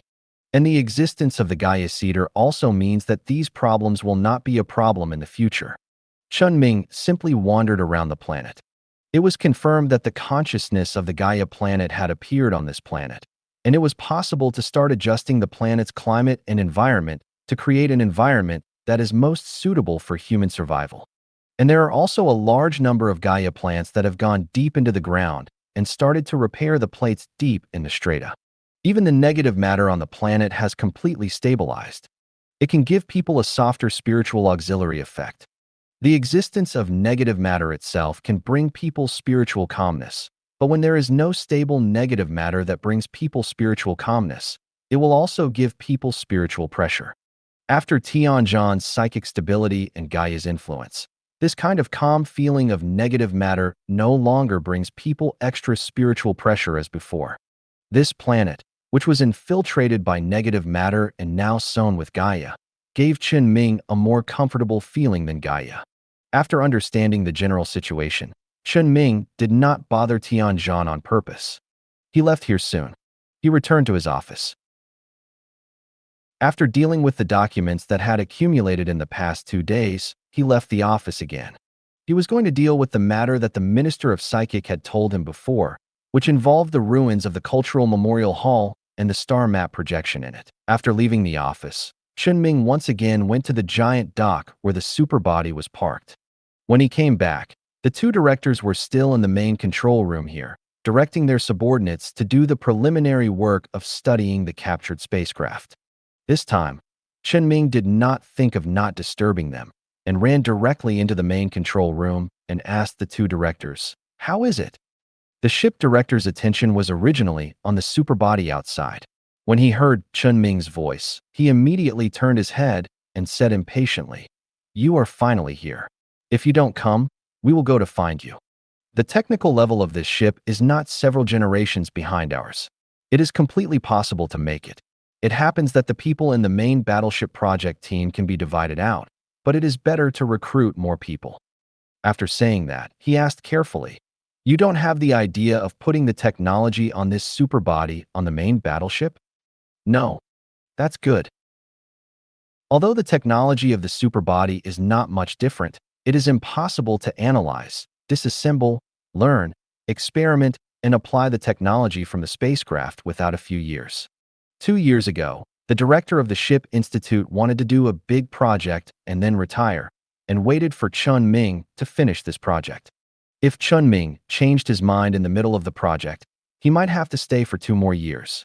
Although it is not impossible to think about it carefully, a project involving superbody technology will be more valuable than the original one. But he really wants to live 2 more years. Chen Ming had thought about the use of superbodies before, so he didn't say much in this regard. And he didn't come here to talk about this now. Has the data of the superbody's spacecraft been recorded? Okay, it has been scanned, and the most detailed 3-dimensional modeling is being built, and it will be released soon. Then the material properties and proportions have been verified, and there is no problem. This material should be able to be produced on the next planet as a sample test soon. To be honest, this is the first time I have seen such a special spacecraft. The director of the Psychic Power Institute saw Chen Ming turned his head and looked at him and said, "The psychic fluctuation characteristics of the 2 psychic power components that control space and time are all recorded. This psychic power component is much more advanced than the technology of the spacecraft, and it is more difficult to replicate." After listening to the 2 people's description, Chen Ming responded with satisfaction, "Okay, I understand. In 2 days, someone should come to ask for the measured spacecraft data. It's the same as before. The data can be given casually, but the samples must be sent in person." The director of the ship department said with a look that made Chen Ming feel at ease, "Don't worry. Don't we know how to do it yet? To be honest, it's quite cool. In the past, we were the ones who were eager to stick to Fan Chao's cold buttocks, and now it's their turn." The director of the psychic department also nodded in agreement. Chen Ming didn't care about this and continued, "Okay, since everything that should be done has been done, I will take this ship away for a while." The director of the ship department was a little confused and asked, "Is this ship a pure combat ship? Is there another war to fight?" "That's not the case, but this thing can help me go out and do something." "Oh, then you can just drive your ship casually. Why ask us? But is it really good to use this ship?" "You mean time acceleration?" "Yeah.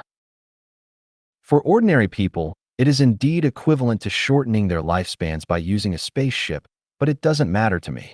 Chen Ming's body was created, and the accelerated aging of time has an impact on his body, but not much. If the body is old, just repair it, and if it can't be repaired, just replace it. As for the aging of consciousness, it is not a problem at all. When Chen Ming's lost body can survive only by relying on the consciousness. The aging of his consciousness is no longer affected by any external factors. As long as he still has the idea of living, he will not die because of the aging of consciousness. It can almost be said that unless he wants to die, he will never die. The mere acceleration of time will not have any effect on him. Seeing Chen Ming so straightforward, the two directors would not say anything and began to command the personnel and equipment that had just been dispatched to withdraw and return the spaceship to Chen Ming. The various data they recorded when Chen Ming was away just now were enough for a period of research. And Chen Ming did not board the superbody immediately after getting it back, because the superbody is not designed with a cabin for people to enter. So Chen Ming decisively hung a cabin on it. Anyway, he only needed him. It's okay as long as you can get in. The volume of the cabin is very small compared to the superbody itself. This kind of close-fitting equipment can also be accelerated by the time flow core inside the superbody. After completing this minor modification, Chen Ming boarded the ship and controlled the superbody to leave the port, passed through the wormhole in the galaxy, and entered the universe behind the wormhole. Then, the superbody just floated quietly near the space station without any movement. Only Chen Ming in the mounting cabin took out the photos that the Minister of Psionics had left for his Imperial Archaeological team at the Cultural Memorial Hall of Shining Civilization. These photos said that the wall near the bottom floor of the Memorial Hall had been placed with a long-term three-dimensional projection and reflected on the wall. The photo looked like Leviathan, and there was a star map placed next to it. Chen Ming found all the projections of Leviathan he had seen on it. Except for the nightmare of the plane, all the other Leviathans he solved first, the Leviathans that parasitized the planets that he solved later, and the crystal Leviathan were all found. It was confirmed that these projections were related to Leviathan. At the same time, it can be inferred that the star map projection next to it is also related to Leviathan with a high probability. Although the star map should be a three-dimensional projection, the projection equipment in the ruins has long been corrupted by time and cannot be repaired. Only a two-dimensional star map is projected on the wall for a long time. So he cannot directly determine the specific location of these projections in the normal universe. However, Chen Ming immediately took out a star map of the universe behind the wormhole that he arranged for the fleet to investigate and record.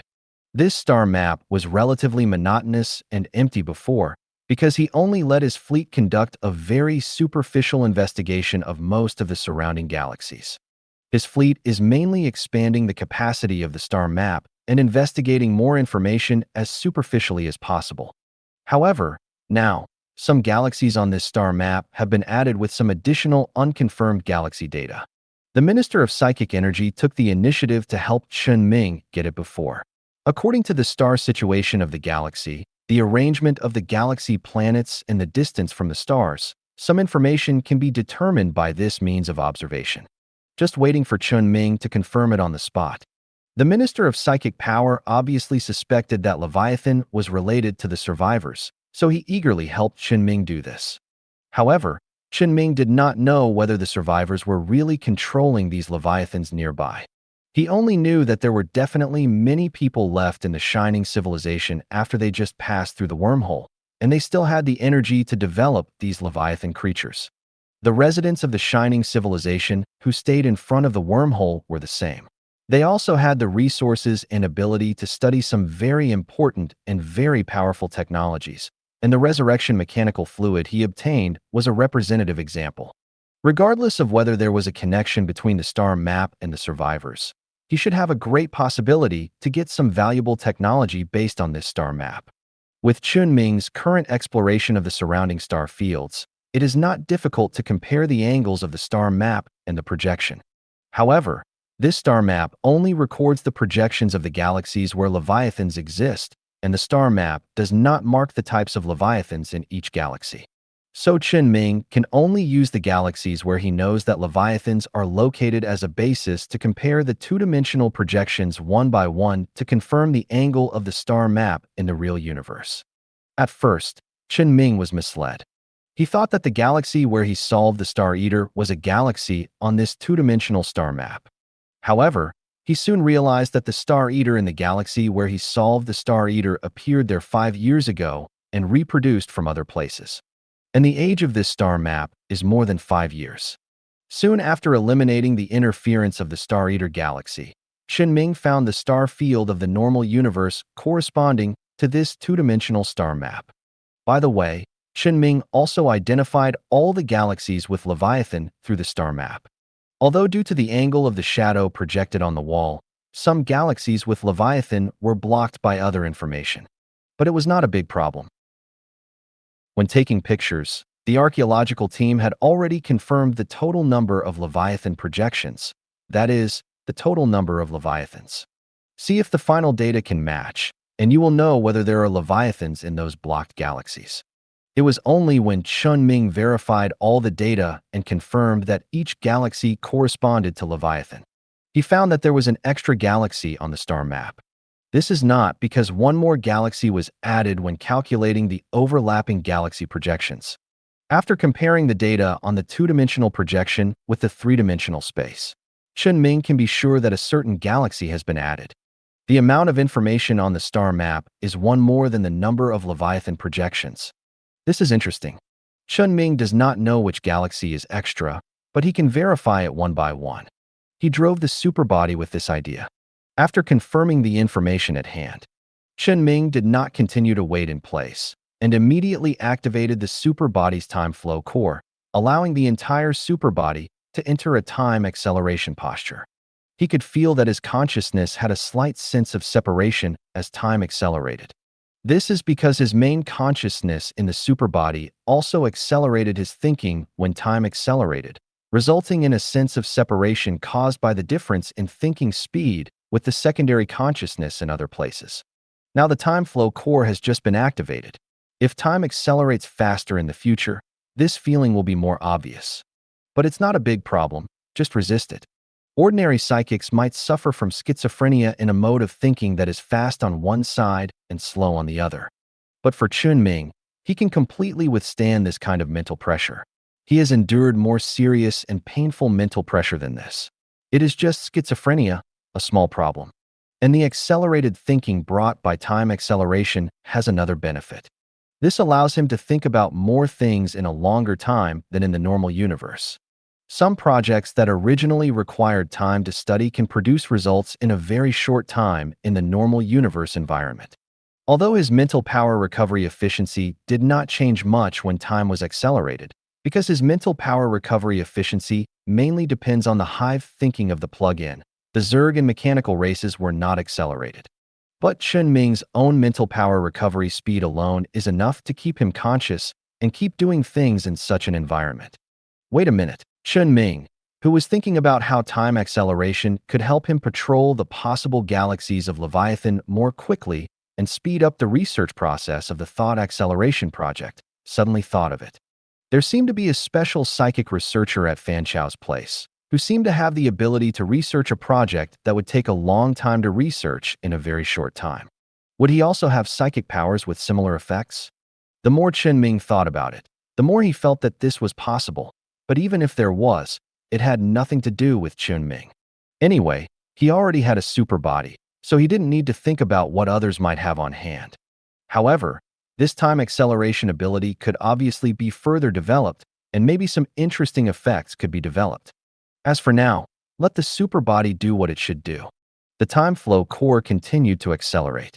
Just before Chen Ming really drove the super body out, Chen Ming suddenly had a new idea. He wanted to drive the super body into hyperspace. Hyperspace is a dimension that can greatly shorten the time of space travel. It was also the first time that humans came into contact with an alternative way of superluminal travel. Then what special effects will the super body have when it comes into contact with hyperspace?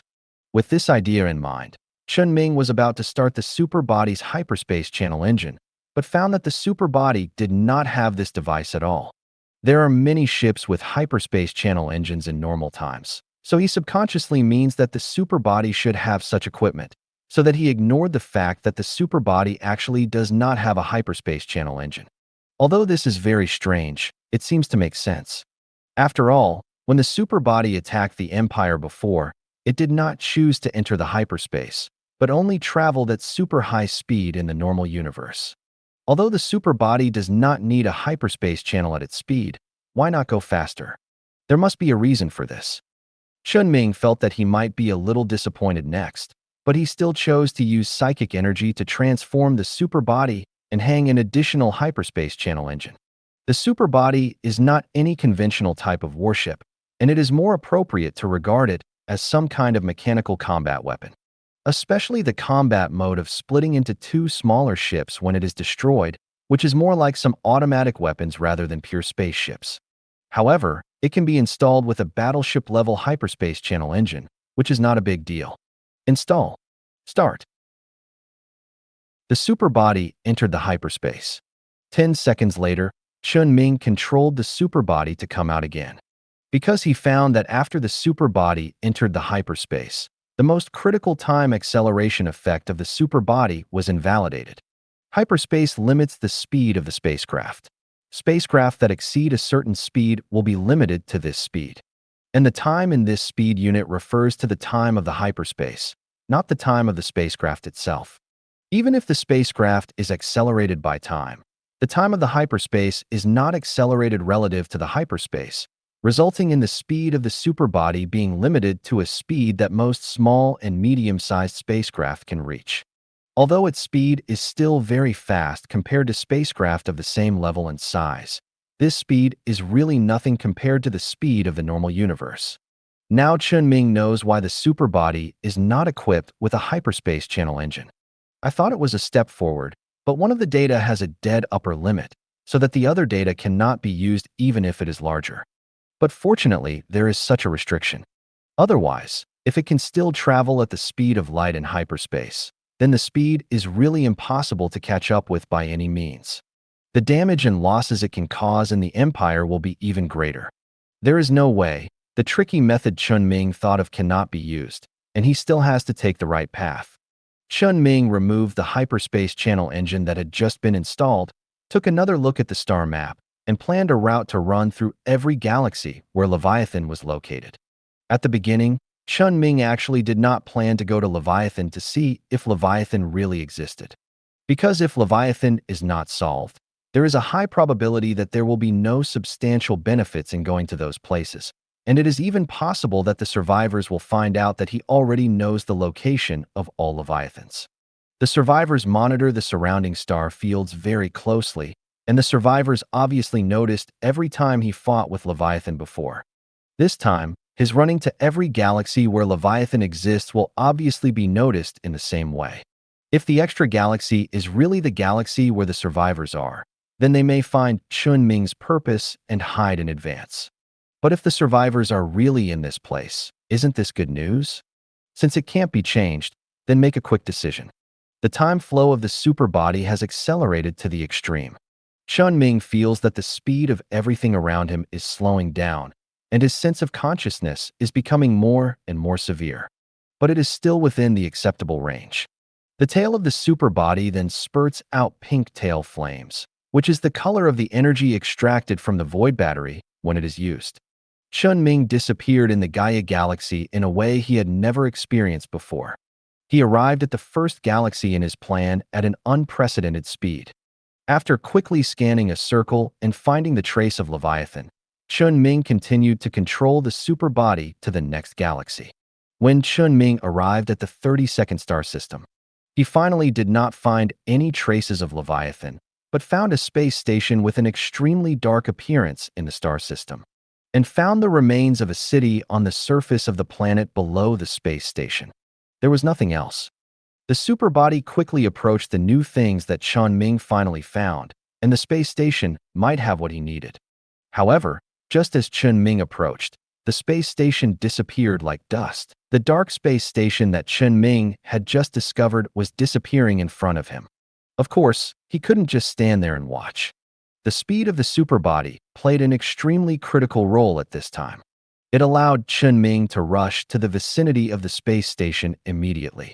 A large amount of metal liquid was released from the superbody, and with the help of the time flow core, it formed a huge mouth and bit down quickly in the direction of the space station, trying to capture some traces left by the space station when it disappeared like dust.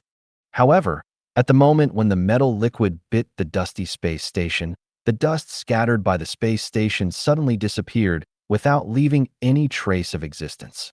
It was as if the space station had never appeared in this galaxy or appeared above the orbit of this planet. But the surface of the metal liquid did leave traces of contact with these dust. Chen Ming looked at the location where the space station disappeared with some regret. Even at such a fast speed, it still couldn't catch up with this time. The clue slipped away from his hands. But the absence of clues is actually a clue. This space station obviously existed here a long time ago. It didn't disappear earlier or later, but just disappeared when he arrived at this galaxy. Chen Ming didn't believe it if it had nothing to do with the survivors. The disappearance of the space station was definitely the work of the survivors. This is the clue. It proves that Leviathan and the survivors are definitely closely connected. It is even possible that Leviathan was developed and manufactured by the survivors and released outside. Of course, the latter idea is only Chen Ming's guess at present. But this at least proves that the survivors must have discovered his whereabouts and knew that he had discovered this place. The survivors will definitely take action later. Although Chen Ming seems to be in a very stable period now, without any enemies jumping in front of him, his confrontation with the survivors has begun from this time. Chen Ming calmed down and planned to continue doing what he should do now. He didn't know much about the real survivors, and most of it came from the survivors' own words. It is obviously wrong to use his random speculation as the real situation. The best choice is to remain unchanged in the face of changes. Moreover, since the survivors had made the space station disappear, it was obvious that they did not want him to contact the space station. The more the enemy did not want him to do something, the more he would do it. Although the space station above the planet's orbit had disappeared, the city ruins that Chen Ming had just scanned on the planet had not undergone such changes. He could also go to the planet to look for possible clues. Find out what Leviathan is and what kind of existence the survivors related to Leviathan are. Chen Ming immediately changed his goal and controlled the superbody to enter the atmosphere of the planet. The surrounding yellow sand enveloped the superbody, and it was almost impossible to see any scenes outside with the naked eye. The sensor was able to clearly scan some relatively high buildings protruding from the yellow sand on the surface. This allowed Chen Ming to accurately control the superbody to hover directly above the building.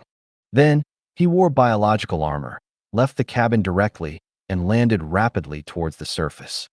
The time acceleration effect stopped instantly after Chen Ming left the spacecraft, and the original pressure on his consciousness disappeared instantly. Chen Ming got back to his previous feeling after a little adaptation. Just like that, he landed hard on the planet and crashed into the building protruding in the yellow sand. As soon as he landed, Chen Ming smashed through several floors of the building and fell directly into the yellow sand of the lower floor of the building. He fluttered in the sand twice and successfully climbed along the gap he had just smashed to the place on the previous floor that was not completely covered by the yellow sand. This building seemed to be bigger than he imagined. Moreover, Chen Ming half crouched on the ground and stretched out his hand to pinch the yellow sand that was shaken up on the ground of this floor of the building. The expression under the armor changed from the original calm to the direction of shock. He climbed up again along the floor until he climbed to the highest place that could be climbed to where the building was completely exposed outside the yellow sand.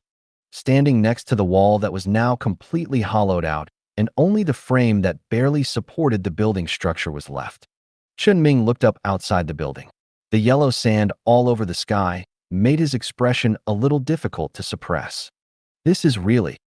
The planet where Chen Ming was at this time was earthy yellow from the orbit. The spacecraft sensors also scanned a large amount of sand and dust being blown up by the strong wind, occasionally revealing the ruins of the city below, but then it would be covered by the yellow sand blown from other places. It looks like a very standard desert planet, but it only looks like that. When Chen Ming touched the yellow sand, he found that it was not yellow sand, but iron sand. He grabbed a handful of yellow sand from the ground again and saw that the yellow sand melted into a pool of bright metal liquid in his hands. The yellow sand of the entire planet is all iron sand condensed after the nanorobots rusted. This planet, which seems to be covered by sand, is actually covered by these abandoned nanorobots. Unfortunately, The structure of the nanorobot is too small. Once rusted, the erosion of time will be very serious. The nanorobots covered with yellow sand can no longer be repaired to their former appearance. The most Chen Ming can do is to recycle the materials used to make nanorobots. The yellow sand covering the entire planet can almost be regarded as a resource treasure house for obtaining metal materials of different grades. But there is no rush. Chen Ming did not use his psychic power to directly transform the yellow sand into materials, but followed the ventilation frame of the building and climbed to the edge of the highest point of the collapsed high-rise building under his feet. He looked around and could only see endless yellow at a glance. He could only lower his head and look at the yellow sand below. Jump down. The biological armor on his body had extra weights, which made him sink directly into the yellow sand the moment he removed the sand layer. After slowly sinking at least 300 meters in the yellow sand, he once again felt that he was standing on something substantial. Chen Ming immediately used his psychic power to perceive the surrounding environment and eliminated the influence of the surrounding yellow sand. Let him clearly see the surrounding environment. He was not standing on the ground, but on the top of a relatively low building ruins that was still more than 30 stories high. And around him, all the places that could be clearly perceived by his spiritual power were only the ruins of various buildings, without any trace of nature. Chen Ming continued his previous actions at the bottom of the yellow sand. He jumped off the low building under his feet and came to the road between the building ruins that could barely be walked. Although most of this road had been buried by the ruins, and the upper layer of yellow sand continued to cover it. But Chen Ming could still rely on his powerful mental power to identify the approximate direction deep underground. He just moved rapidly in the yellow sand with the power brought by his spiritual power, constantly expanding his perception range, trying to figure out the situation of the entire planet. The more he expanded his perception range, the more shocked Chen Ming felt. Because every inch of land where his perception expanded was full of various man-made buildings, and every inch of land was developed and utilized to the extreme. Until Chen Ming spread his mental power to the entire planet, he did not find any non-man-made things. The yellow sand all over the sky and the building ruins under the yellow sand that he had just scanned in the sky were just the tip of the iceberg of the entire planet. There is no place on this planet that is not covered by urban buildings. This is a completely urban planet of the shining civilization, ruins. These ruins have been silent under the yellow sand for many years. After figuring out the situation of the planet, Chen Ming no longer wasted time and activated the effect of his own psychic power again. At the beginning, there was no obvious change in the position. But soon, the surface of the accumulated yellow sand on the surface of Chen Ming's position showed some sedimentation. Some yellow sand sank into the ground and no longer continued to be blown by the wind and flew all over the sky. Although the traces of the yellow sand settlement were quickly covered up. But as time passed, more and more yellow sand sank into the ground, and the gaps on the surface that appeared at the beginning due to the lack of yellow sand could no longer be buried by the yellow sand blown by the wind from other places. These yellow sands are disappearing at a speed visible to the naked eye. Gradually, a vortex like quicksand appeared at the bottom of the sinking yellow sand pit, constantly drawing the surrounding yellow sand into the vortex, and the ruins of the buildings were not affected by the vortex at all. The edge of the vortex is the earthy yellow of the desert, but the center of the vortex is the metallic color of the yellow sand formed by these nanorobots. Although this vortex is only a drop of water in the ocean compared to the desert covering the entire planet. But this drop of water is swallowing up the entire ocean at an unprecedented speed. The nanorobots on the entire planet are being disassembled into the most basic materials by psychic energy and sent to other places. Just a casual estimate, Chen Ming feels that the materials of these dismantled, abandoned nanorobots can build a satellite for his planets. Unknowingly, the vortex has formed a huge pit with a diameter of several kilometers and a depth of hundreds of meters in the desert, and it is still expanding rapidly. Although some buildings in the vortex have not been directly affected by the vortex, a considerable number of buildings have lost the filling support of the internal yellow sand and suddenly collapsed. A series of chain reactions have also occurred with the surrounding building ruins, creating a larger area of building ruins in the sand layer. But this did not affect the vortex in the yellow sand. It is still growing. When the depth of the vortex was enough to completely remove the yellow sand covering the surface of the planet, the ruins of the most basic building on the planet appeared at the bottom of the vortex, and Chen Ming stood in the ruins. Although the vortex continued to expand, Chen Ming had already moved. His perception had scanned the buildings under the yellow sand. There is always a most dense area of the city ruins covering the entire planet, and the advanced level of the buildings is obviously higher than other places. This place is most likely the center of the entire urban planet, and this place is at its feet. Chen Ming returned to the vicinity of where he had landed just now, and the vortex also expanded here with his footsteps. Next to the tallest building on the entire planet that he had seen so far, he could already see the whole building with his naked eyes. And a huge metal monument stood in the center of the giant square in front of the building.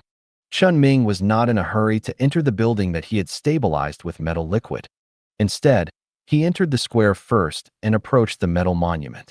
As soon as he touched the body of the monument, Chen Ming discovered that the material used in this monument was the same material used to build the hull of the superbody.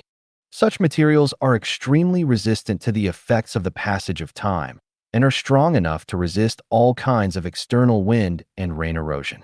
And it seems to be the reason why this monument has been buried deep underground, and it has suffered minimal effects from weathering and corrosion. Chen Ming can still clearly see the words engraved on the metal tablet. Merge the world into one city, and make one city into the world. Chen Ming didn't know what thoughts the people who built such a special planet had in mind when building the planet, nor what thoughts they had in mind when they carved this sentence in this place. But he should know right away. According to Chen Ming's own knowledge about Shining Civilization, the tallest building he saw at this time should be the Shining Civilized Government Building, which they called the Governor's Palace. This is the core of this urban planet. Chen Ming stood next to the metal monument and stared at the governor's mansion in the distance. In addition to thinking about what caused the planet to fall into such a situation, Chen Ming was thinking about it. Also thinking about another thing. He remembered finding the scavenger robot near the wormhole he discovered leading to this area of the universe, and the large amount of materials it had prepared for developing the world behind the wormhole. This shows that the Shining Civilization was just beginning to develop the galaxy behind the wormhole at that time. But the governor's mansion here and the planet below clearly indicate that this place has undergone a high degree of development and is in conflict with the situation over there with the scavenger robots. There was a conflict with Chen Ming's cognition. The reason may have been buried in history. Or maybe in this building. Now, the yellow sand around the building has completely faded. The surrounding sky has become clear again because of Chen Ming, and there is no longer the same breathless feeling under the yellow sand. The star's light penetrated the atmosphere and illuminated the land. It makes the environment that is still full of decadence even after the yellow sand has dispersed become less psychologically stressful. Chen Ming walked quickly across the square and walked into the governor's palace building. The lobby on the first floor is full of toppled building debris, and there is no trace of the former prosperity. But buried in the tight yellow sand, these decays did not affect something special, like a guidance robot that fell in the lobby. The technology of this robot is not very advanced, and even some aspects of its design are not as sophisticated as those of the Empire's robots. But it has been preserved until now, and Chen Ming can even repair it. Chen Ming was able to learn about the general structure of the governor's mansion through this robot. He came directly to the outside of the building, and the biological armor helped him lift to the height of the building. Chen Ming roughly identified the number of floors, entered the building directly from the outside, and entered the planetary governor's office in the governor's mansion. The burial of yellow sand often gives people a feeling of despair. But when it comes to preserving something, the extremely pure yellow sand composed of these nanorobots plays a very critical role. Isolating air and microorganisms prevents these devices from being indelibly marked by time even after tens of thousands of years. Let Chen Ming use his spiritual power to bring back to light those records that are about to disappear in time. Chen Ming quickly found information about the planet beneath his feet in a device similar to the Empire's computer in the governor's office. A blueprint for planetary planning. This planet is indeed named Urban Planet. The entire planet is completely covered with various urban buildings and industrial clusters. As for specific types of construction and industrial clusters, Chen Ming took a rough look at the blueprint. It can only be said that this is a planet that integrates the crystallization of countless shining civilization technologies. Almost all the technologies belonging to the shining civilization have been preserved on this planet. Almost everything for the entire civilization is on this planet. Countless outstanding industrial buildings belonging to shining civilizations and countless scientific research centers of shining civilizations can all find their place on the planet. This means that Chen Ming has found the biggest gain from his arrival this time. Although there will definitely be irreparable damage to the buildings on the planet. But Chen Ming has already found the offices of the corresponding departments in the governor's mansion. These places also have enough blueprints to rebuild the industrial buildings on the entire urban planet. This is what Chen Ming and the Empire have been looking for, the technology of a shining civilization. It simply fell into Chen Ming's hands. To be honest, Chen Ming is really worried about whether this might be a trap set by the survivors. But look at the center of the whirlpool that is moving away towards the horizon. As well as these documents and blueprints, you can really feel the authenticity of these technologies just by looking at them. Chen Ming felt that the possibility of this situation should be very small. Chen Ming copied a file from the governor's mansion computer. Whether it was files that were not damaged after he repaired the computer or files that he used his psychic powers to repair files that had been damaged in the past, they were all in his hands. Immediately afterwards, Chen Ming separated some metallic liquid and went to different offices on different floors of the governor's mansion. Repeat what he just did. On the computer in the History and Culture office, Chen Ming suddenly noticed a rather special file. One copy, Planet Chronicle. It records the development of the planet. But it happens that it is encrypted with ciphertext. Chen Ming couldn't even use his spiritual power to forcibly decipher this document. He had to find a professional cryptographer to decipher the records of this historical document. However, Chen Ming can already roughly guess the situation of this urban planet. There is a high probability that the true survivors of the Shining civilization built such a planet and placed everything belonging to Shining on this planet. Chen Ming temporarily handed over the encrypted document to Yu Hui in his hand to decrypt it, and he continued to search these files to see if there was any other valuable information. Soon, he found another document that had not been worn away by time. A wanted document. The wanted content is that the Governor General requested the army to deal with a group of people who resisted their rule. These people call themselves survivors. Resist the rule? Chen Ming frowned and continued to read the documents by himself. After all, this was so different from the survivors he knew. In his opinion, the political system of this planet is not the imperial system that has been continued by the Shining civilization itself. Rather, it is a centralized parliamentary system. Although it is just like that, it is obviously more flexible and more democratic than the imperial system. Do the survivors want to resist such rule because they want to be restored? Or are they a group of people who have learned about a more advanced social system, so they are suppressed by the ruling class? Chen Ming thought about the previous conversation with the survivor. The attitude they showed was probably the former. Chen Ming took this document out separately and kept it. It might be useful later. Then he continued to find what he had been looking for in the docking office between the governor's mansion and the military. Leviathan Project Proposal. However, Chen Ming did not go directly to the documents of the Leviathan Project, because he suddenly found traces of a group of survivors of a Shining civilization in other search databases through psychic repair. This is a deleted letter. The content of the letter is not the content of the exchange between that group of survivors and the survivors of the Shining civilization on this planet. It was a farewell letter to the group of survivors and the planet at Chen Ming's feet. Determined to get out of here, these people sent their last letter. This letter, judging from the system time, was deleted just after it was received. More and more mysteries shroud the history of Shining civilization. However, Chen Ming did not find any valuable information in this regard. He could only put aside the pursuit of Shining history for the time being. First, let's complete the other purpose of his coming here. Chen Ming rode the super body to the orbit of the planet and looked at the planet, which had now changed from earthy yellow to bright gray.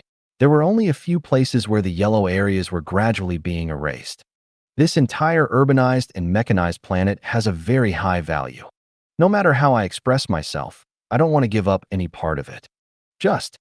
Chen Ming's psionic power has a special joint effect. When controlling a complete device, he can use the psionic effect to derive control of surrounding things. For example, if a piece of fixed equipment is installed in a factory, Chen Ming's psychic power can only control the mechanical equipment itself. However, he can use the derivative effects of psychic energy to control the factory building where the mechanical equipment is installed. Chen Ming has mastered this psychic effect for a long time and is still using it. For example, several colonies of the mechanical tribe were moved away by him using this psychic effect. So, half an hour later, the entire planet's yellow sand has completely disappeared in the whirlpool.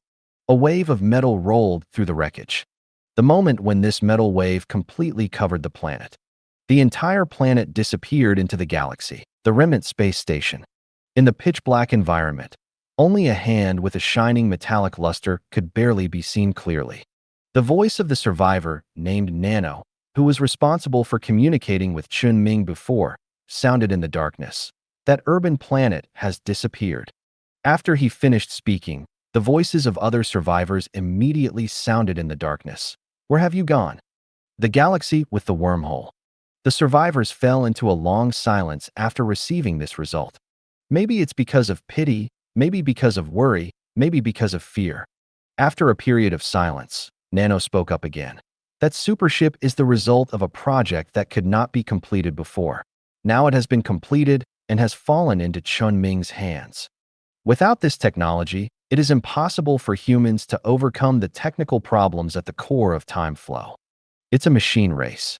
There was no follow-up to what he said, and it seemed that all the survivors agreed with him. Nano was not affected in any way by the silence of the space station.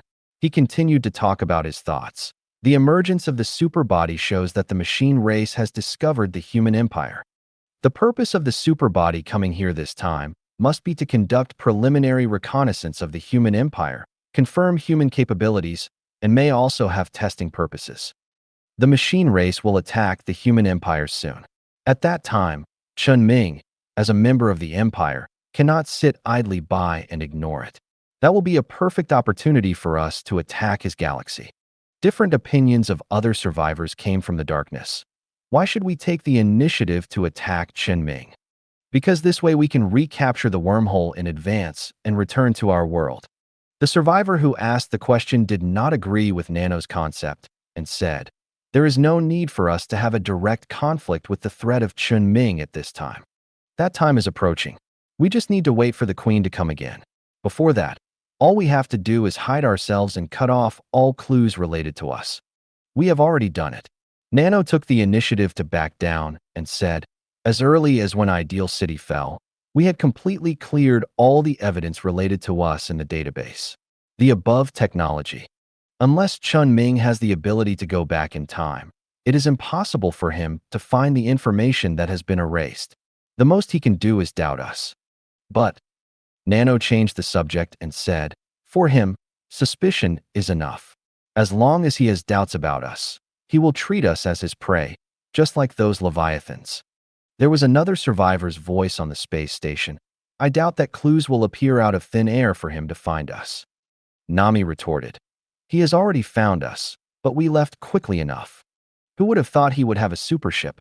Nami retorted again, "Now that I think of it, judging from our subsequent investigations, every galaxy that the trajectory of this superbody passed through is a galaxy where Leviathan exists. He did not find us directly, but found us here in the end through some clues." Another survivor asked Nami, "Where did he find the clue?" "I don't know, he just came here. We obviously thought we had done a good enough job and eliminated all possible clues, but he just found us. Chen Ming will definitely be the biggest threat to us. Not only his behavior, but his spiritual power will have extremely fatal consequences for our goals. There are still survivors who don't understand Nano's radicalness, but his spiritual power has certain limitations. Otherwise, in space, all the abandoned nanorobots in Ideal City should have been cleaned up, and he is not that big of a threat to us. No matter how small a threat is, it is still a threat. Can you say that Chen Ming is a small threat to us? Even if we don't go to him, he will definitely come to us, and we must return to that galaxy in the future. He took away the urban planet and left behind his detector. Once we come back, we will definitely be discovered by him. As soon as Nami finished speaking, a survivor continued.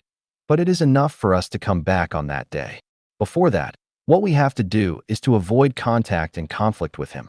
I didn't recommend taking the initiative to contact him at the beginning. Are you going to continue to lead us into a dangerous situation now? Although the survivor's words were very serious, as if he was going to have a big quarrel with Nami. But everyone present spoke in a very calm tone.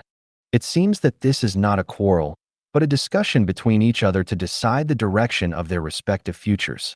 Even when he refuted Nami's tone, he still maintained a calm tone. Even if we don't want to conflict with him, won't he come to conflict with us? He has found all the Leviathan galaxies, and he will never let go of those Leviathans. Don't forget his Gaia planet. He strung all the Leviathans he killed like trophies in the orbit of the planet Gaia for people to watch and study. He definitely came to our galaxy first because he discovered our clues, but he certainly wouldn't miss those Leviathans. He will continue to come here. What will we do then? Huddle up and wait for him to remove all the weapons from our hands and finally come to us. The calm tone and intense content made the conversation between the survivors a bit strange. But this is not a problem in the eyes of the survivors themselves. Nami still maintained this look and said, if we want to completely cut off Chen Ming's clues to track us, then we must first cut off the relationship with Leviathan. Can we cut off these few weapons we have now? Instead of wasting Leviathans waiting for Chen Ming to deal with them one by one, it is better to let Leviathans play their role in the end. We all saw that Chen Ming used his spiritual power to transport an entire planet and transport it such a long distance. The specific amount of his mental energy consumption will definitely not be low. We need to seize this opportunity. The other survivors seemed to be convinced by Nano, but one survivor still said, this will lead to a deal between us and the human empire. There's no need to continue. This time Nano directly interrupted the questions of other survivors and said, all the information given by humans is false information, whether it is the human empire or the psyker. They treat us as fools, and there is no need for us to continue acting with them. When other topics were brought up, the survivors became more enthusiastic again, saying, even false information has its value. But there is really no need to continue the deal. Since the machine tribe has set its sights on the human empire, we can no longer provide them with new technologies. It will always take them longer to reverse the technology on the urban planet, not to mention before we leave. A trace of fluorescence suddenly lit up in the dark space station. A three-dimensional projected star map appeared in the core of the space station, appearing next to the shining metallic hand. But this did not illuminate the surrounding environment. Instead, it made the surrounding darkness even darker under the highlight of the light. Nami's hand pointed at the star map, and hundreds of light spots lit up immediately on the star map. We don't necessarily have to target Chen Ming only. When facing a powerful individual, the right thing to do is to attack his weaknesses. And we're also connected to another psyker from the Empire. One of the survivors asked, the psyker must be dealt with now. No, he has other uses. He can provide us with some information about Chen Ming. The intelligence may be false. The ones related to the Empire may be false, but we can believe the ones related to Chen Ming. Because he has proven that he was kicked out by Chen Ming, I guess he won't mind sharing some news. After the discussion inside the survivor space station was completed, it fell into complete silence. Chen Ming also returned to the Gaia galaxy along with the now abandoned urban planet. Chen Ming had already thought about the destination of this urban planet before moving it. It is arranged next to the planet Gaia. Currently, the stars in the Gaia galaxy that were once parasitized by astrophages have now completely recovered. The habitable zone brought by this star to the galaxy is very wide, and the subplanet itself only occupies a small circle of space, enough to place several more planets here. That is, when placing the planet, You need to pay attention to the fact that the gravity of the planet when it is approaching the intersection when it is in orbit will have some impact on the ocean tide of the planet. But it's not a big problem. Chen Ming did not directly place the urban planet next to the Gaia planet. It would take a long time for the two planets to reach the closest distance in orbit. This period of time is enough for Chen Ming to inform Gaia's consciousness of changes in the cosmic environment, allowing it to adjust to changes in the ocean. To be honest, Chen Ming really wants to go to other galaxies and move more planets to his two core galaxies. However, he estimated that there would be no such opportunity in the future. Only the urban planet he just brought, which was almost completely surrounded by various mechanized buildings, could be brought here under the influence of his spiritual energy. Chen Ming didn't worry too much about the future. After the planet successfully arrived in the Gaia galaxy and successfully entered the orbit of the Gaia galaxy star, Chen Ming immediately contacted the Minister of Psychic Energy. The call was quickly answered, and Chen Ming said to him without any nonsense, "I need manpower." Although Chen Ming is in the superbody, the superbody has not activated the time flow core at this time, so there will be no problem in the communication between Chen Ming and the Minister of Psychic Energy. The Psychic Minister failed to follow Chen Ming's thoughts and asked, "What are you doing?" "You'll find out when you come here." The Minister of Psychics immediately speeded up and finished processing a document in his hand, turned off the computer in front of him, and said, "I'm free now." The words fell. The terminal that Chen Ming gave him that he put aside overflowed with metallic liquid and enveloped him. The metallic liquid quickly dispersed and flowed back into the terminal. And the Psychic Minister wrapped in metallic liquid appeared next to Chen Ming. The Psychic Minister arranged his clothes as if he was used to it, glanced at Chen Ming and asked, "Why do you feel that you are not in a good condition? And where are we?" As for the reason why I'm not in a good condition on the super ship of the mechanical race that I dealt with before, you can look at it from the outside. Chen Ming stretched out his finger and knocked on the porthole. Both of them are now in the superbody's cargo compartment. Although this additional cargo compartment is dangerous, the peripheral vision environment is extremely good. The Minister of Psychics just stared around the galaxy with his eyes wide open. At first glance, he didn't see any problems. But just when he was confused, his eyes suddenly focused on the planet next to the Gaia planet. He blinked uncertainly, and then released a lot of mental energy to substantially perceive the planet to confirm that he was not mistaken. After clearly sensing the existence of the planet, the minister opened his mouth unconsciously and made a sound of shock and confusion. "Huh?" Chen Ming smiled and said, "Do you still remember what you asked me to do before?" He immediately recalled the documents he had given to Chen Ming before, as well as the prints discovered by the archaeological team earlier. "Is this a planet in that galaxy?" "Yes, you should have seen it, right? There are so many shining civilizations on this planet that need to be developed by human hands. I'll just show you a few things and you'll understand." Chen Ming controlled the atmosphere of the planet that entered the urban planet. Start circling along the entire planet. Everything visible to the naked eye is the ruins of the city, dilapidated and dilapidated. But it is precisely because we can see the dilapidated state of the city that we can better imagine the heyday of this planet before its decline. The superbody quickly circled the planet and finally hovered in front of the governor's mansion where Chen Ming had arrived before. Chen Ming jumped down directly with the Minister of Psychic Energy and came to the metal tablet with words engraved on it. Chen Ming pointed to the metal monument and said, "This sentence is quite interesting. It may correspond to the reason why the shining civilization built this planet. But we're still not sure what exactly happened. We need to find some archaeologists to dig graves and construction workers as soon as possible." The psychic minister nodded repeatedly. In fact, the terminal in his hand has been making sounds continuously since just now, and it has never stopped. Of course, it's easy to agree, but if you really want to find someone, it will definitely take time. Chen Ming said nothing and took the minister into the governor's mansion. The valuable things on this urban planet are not just the ruins he just showed the minister. Of course, the truly valuable things must be various technologies. Chen Ming took the minister to the Ship Research and Development Department of the governor's mansion. Although this is just the administrative office of the department, the real place to do things should be elsewhere on the planet or other planets in the original galaxy of the urban planet, or even other information. But this does not affect all the technologies that Chen Ming found in the complete production lines of hundreds of shining civilization ships when he was here before. They were all sorted out by Chen Ming. One was saved, and the other was kept here as it is.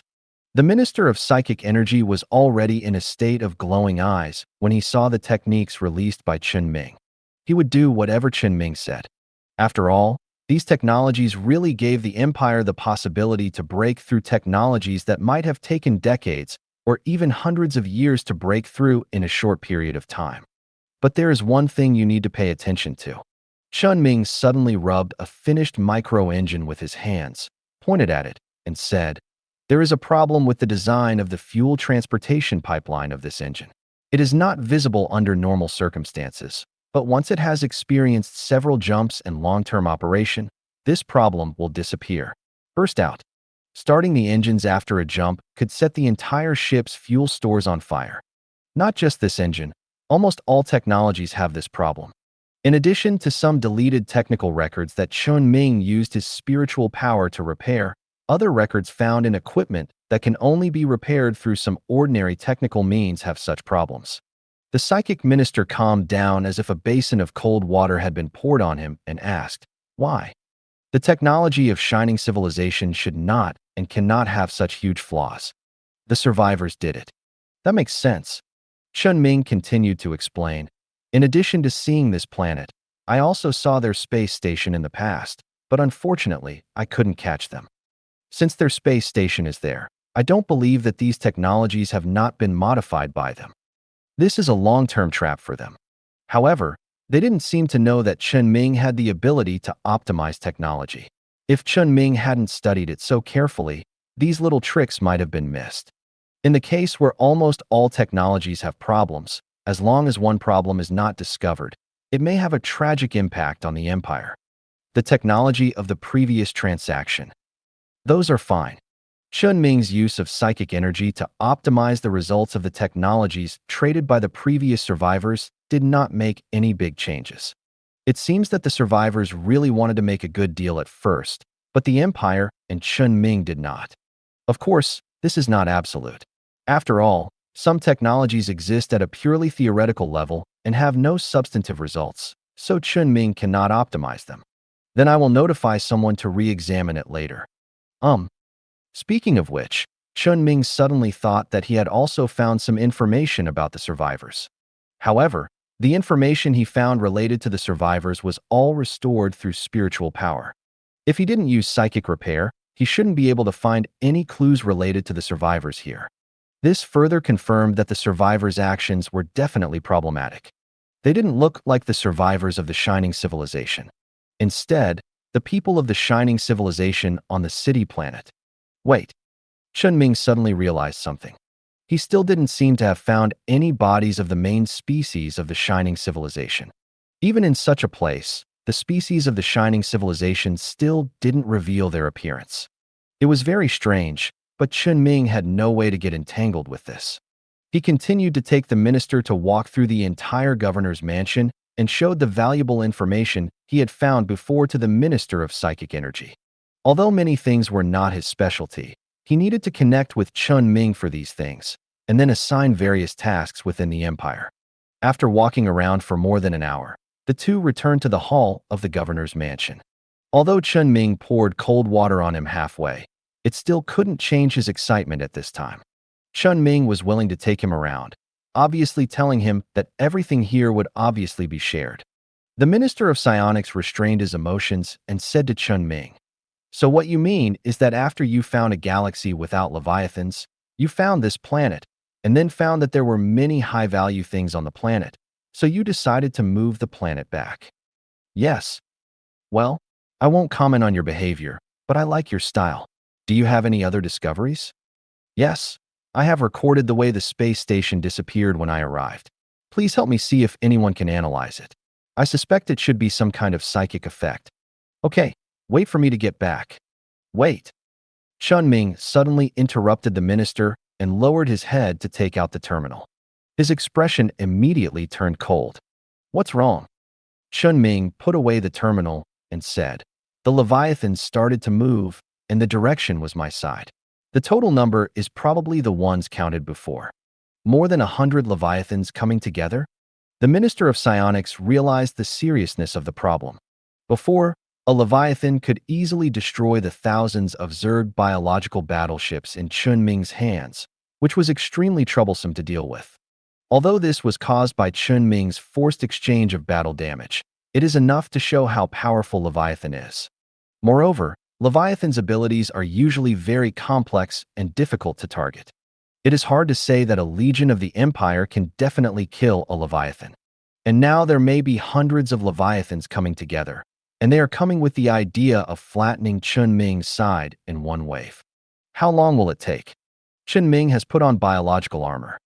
31 have just set off, but the rest should have arrived. What? While looking for the extra galaxy, Chen Ming found the target in the 32nd galaxy. And the 31 galaxies he passed before all found traces of Leviathan, and of course he also left devices to monitor Leviathan. So Chen Ming saw clearly that the Leviathans in these galaxies had just started to move. But as long as he used his brain and thought carefully, he would find the problem. The survivors have obviously been closely monitoring his behavior. So since the Leviathans are related to them, they will also monitor them, and of course they will know what Chen Ming left behind in those galaxies. If the survivors are a little smart, they will let the Leviathans in the galaxies that Chen Ming has not been to move first. Then when these Leviathans have arrived or are about to arrive, let the Leviathans in other galaxies that Chen Ming has been to move out to mislead Chen Ming. At least 70 or 80 Leviathans. It seems that Chen Ming has really touched the pain points of the survivors. Do you need help? Your mental state seems to be not good now. No. I can handle it. Chen Ming's voice fell. The metal sky curtain rose from the void, sealing all the planets in the two core galaxies in his hands. It also locked the Minister of Psionic Energy on the city planet. The Minister of Psionic Energy himself had no experience fighting Leviathans, and seeing Chen Ming's firm attitude, he did not say much. He just said that Chen Ming should call him if he needed anything. Chen Ming nodded and boarded the super body again, passed through the sky curtain, and came to the universe. The psychic fluctuations on his body were stained with a touch of blood. Before, when he met several Leviathans, he had been using external forces, that is, forces that were not under his own control, including the Queen of Zerg, the Zerg fleet, and various strange weapons. Only when these means did not work, he would use some of his own abilities. Now is such a time. Dozens of Leviathans, followed by more than 30, are definitely not easily solved by any external means. Any idea of using external means to solve it should not exist in his mind for half a second. He must go on the scene himself. Chen Ming opened the star map. All nearby galaxies were displayed on the star map. All galaxies within the scope of a medium-sized star field with the wormhole as the core on the star map were marked with Chen Ming's own marks. These were not marks that Chen Ming had drawn directly after he had been there. All the galaxies that could be marked were already completely controlled by Chen Ming, and all were within the scope of the star field he actually controlled. Chen Ming himself certainly did not have the extra energy to expand and build planets. But he found a way to help him share the task some time ago. He went to the Yuhui star field and moved away all the resources and Yuhui cores of the entire Yuhui star field. Although some of the cores were arranged to replace some of the missing positions in the Empire, the remaining ones were enough to redevelop a complete star field in the universe behind the wormhole. Chen Ming had always delegated this matter to Hui Huang and the top dozen Yuhui among the original Yuhui, so he didn't spend much thought on it. He needs to quietly accept the benefits of expanding in this star field to feed the two star fields of his core. Then, when necessary, such as now, it is enough to protect this star field. At this moment, Chen Ming saw that there were more than 70 red dots evenly distributed on the edge of his star field on the star map. It seems that the survivors intend to destroy his foundation first and then come to trouble him. He planned the direction a little, disappeared in the cabin of the super body, and personally went to the nearest galaxy with a red dot from his current position. The super body suspended in the universe also turned into a white stream of light at the moment when Chen Ming left and disappeared together. The early warning system of the galaxy with red dots on the star map is desperately sending evacuation alarms. It is sent to the afterglow cores here to unload from their respective equipment and go to the deep underground of the planet for refuge, and also to Chen Ming to come to support as soon as possible. When the alarm is turned off, it also means that Chen Ming has arrived here. The Leviathan that was rampaging in this galaxy was the largest giant creature Chen Ming had ever seen, larger than all the Leviathans he had ever seen combined.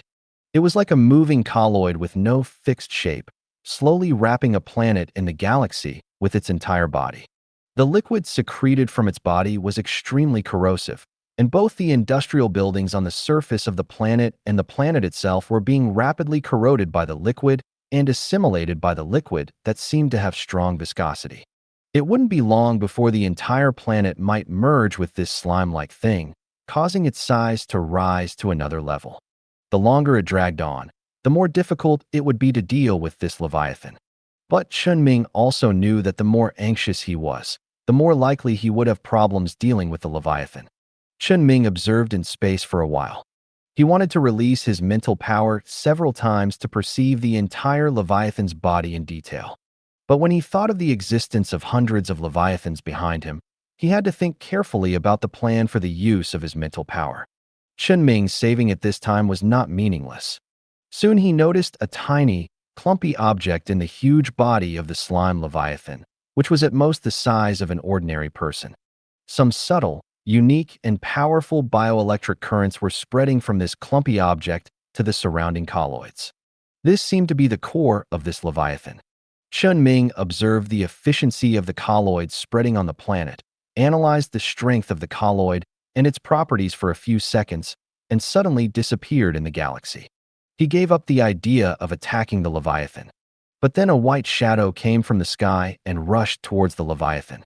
The unprecedented huge body became the best target for the super body.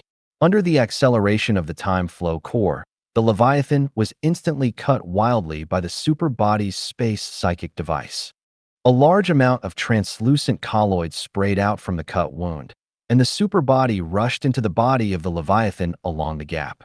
Its time flow core and space device were still working continuously, constantly cutting, slicing, and chopping the colloid. It's just that the efficiency of the super body rushing towards the core of the slime Leviathan is still slow. Compared with the size of the Leviathan that can almost swallow a planet, the speed that the super body is proud of is not good enough at this time. Although the strength of these colloids is not high, the adhesion and recovery efficiency are terrifyingly high. Even if the super body wants to enter the interior of this colloid, it is difficult. If Chen Ming chooses to deal with this Leviathan personally, it will probably be delayed for a long time. So Chen Ming left this galaxy and handed this Leviathan to the super body to deal with. Just when the progress of the super body was somewhat stagnant due to the physical properties of the Leviathan, the space equipment of the super body suddenly took effect again and released a series of induction air mines in front of its direction of travel. The pink energy wave burst out instantly, and a channel was blown open in the body of the Leviathan in an instant. The super body is not the only attack method of space cutting. Although the existence time of this channel is only a short moment, the channel will be repaired immediately by those gel bodies. But in this short moment, a cavity appeared in the body of Leviathan. That unprecedented speed returned to the super body again. The super body's rapid penetration directly shattered the core of the slime Leviathan, and the entire body of Leviathan collapsed at this moment. Then it was wrapped in the metal liquid spreading from the colony, and with the hissing sound of metal corrosion, it was dragged away from the planet. After solving the first Leviathan, some rust marks appeared on the surface of the super body, but it was immediately repaired by Chen Ming's psychic power.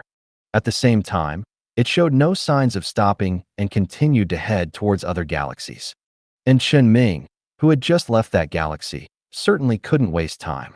He went directly to the nearest galaxy that was attacked by Leviathan. The Leviathan in the galaxy he went to was a creature that looked like a combination of a dragon fruit and a pine cone. Of course, it was just similar in style. In fact, it was an egg-shaped creature with a rocky scale skin. All the scales grow and protrude from the round end to the sharp end, and then close at the tip. Only when the scales are open can we see what kind of existence this creature is. This makes its overall appearance look like a dragon fruit, but also like some kind of sharp drill. When Chen Ming came to this galaxy, this Leviathan was using its drill-like tip to drill into the crust of Chen Ming's planet, as if it wanted to go deep into the center of the planet. Chen Ming certainly wouldn't give him this opportunity. The scarlet cracks in his consciousness space opened, and the scarlet power was gathered in his hands.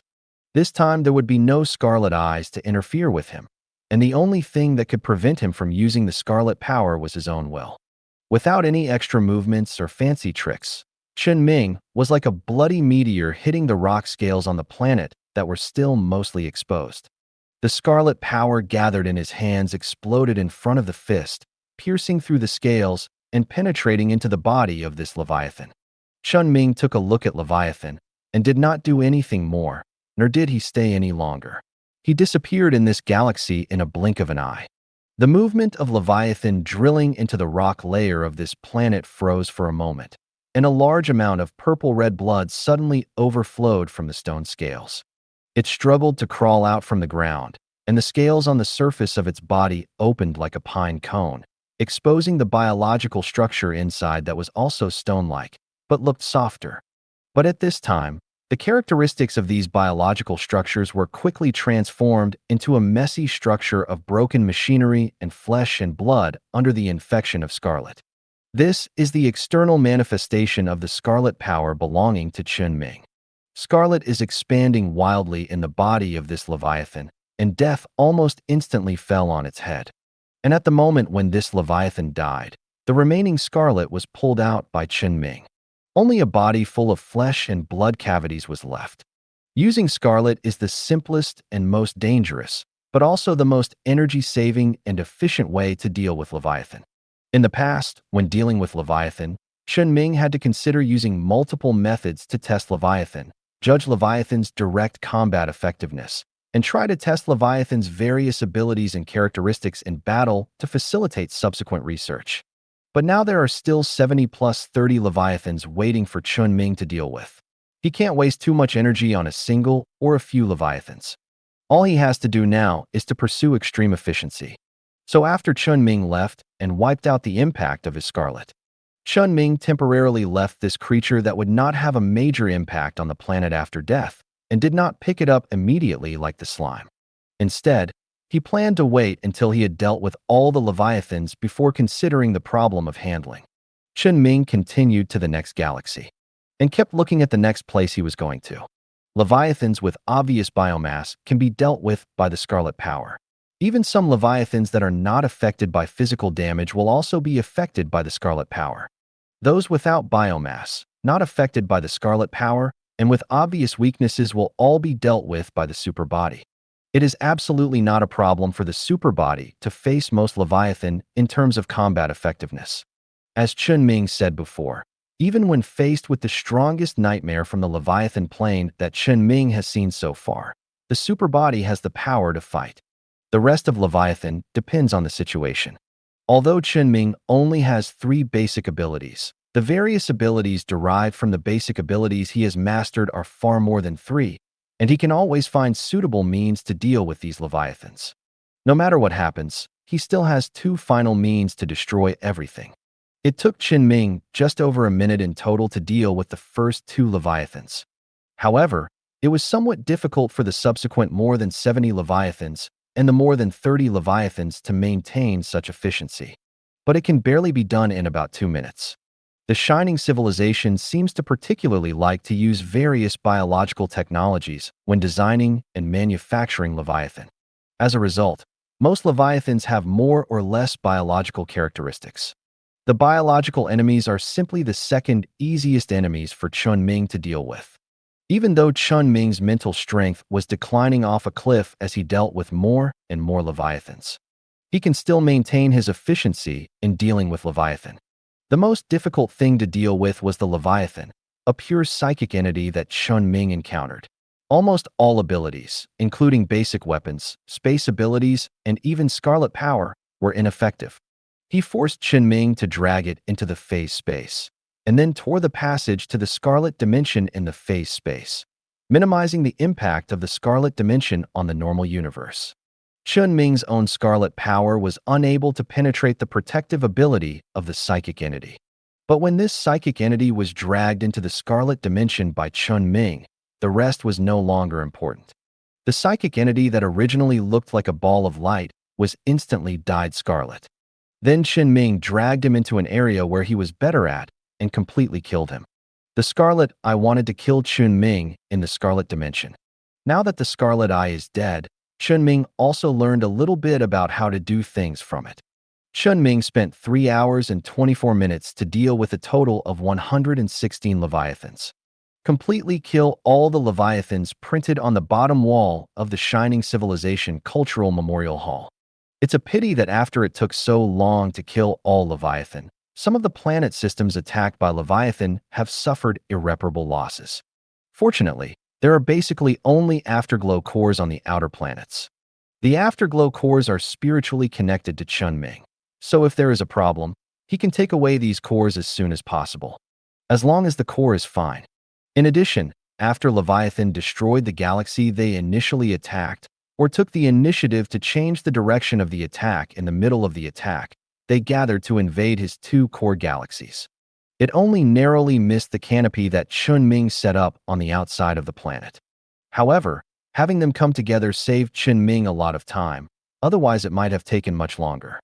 After confirming that all Leviathans were completely dead, Chen Ming simply lifted the blockade. By the way, I opened the terminal I just closed. There are people from everywhere on Chen Ming's territory. As soon as he sealed the galaxy, the news spread throughout the empire. Many people are thinking, the last time Chen Ming was forced to do this was the Scarlet Invasion. What will it be this time? So when Chen Ming opened the terminal, he immediately saw the terminal full of inquiries and concerns. Chen Ming conveniently packed up the records of a total of 116 Leviathan corpses and sent them to everyone who could. Then he returned to the urban planet. The Minister of Psychics is still here at this time. I am wandering around the planet, planning the places that will be allocated to different departments for development. Hearing the movement of the super body in the sky, he saw metallic liquid appear in his hand. He relaxed slightly. The next moment, it appeared on the external cabin of the spacecraft. He turned to look at Chen Ming. "Hey," he suddenly asked as if he was startled. "Are you okay?" Chen Ming's face was extremely pale, and sweat was dripping from his head. Chen Ming's body was created later, which obviously means that the mental power loss of his conscious body was serious enough to be reflected in this body. But Chen Ming just nodded calmly. Good. Seeing Chen Ming half dead, the psychic minister quickly reached out to help Chen Ming to the chair next to him. However, Chen Ming waved his hand to refuse the help and moved to the chair by himself. "I'm really fine." Although he looked like this, his mental power was actually recovering rapidly. As long as he was connected to the 2 hive mind networks, the recovery of mental power would never stop. Not to mention the last time he was dragged into Scarlet. Even the times when Chen Ming's mental power was exhausted in order to make some big moves before were nothing compared to this time. Now he has his own set of logic and principles in the use of psychic power, which can help him save a lot of mental power. It's just that the existence of objective conditions forced him to consume a huge amount of mental power in a short period of time, which made him look a little weak. But overall, the impact is not too great. I'm just taking a short break. I have other things to do later. The Minister of Psychic Energy looked outside after hearing this. In the atmosphere of the city planet, he could vaguely see the bodies of several Leviathans that came to attack from the orbit of the neighboring planet Gaia. Since Chen Ming brought this super body back with him, the Leviathans must have been dealt with, not a single one left. So he asked in confusion, "What else?"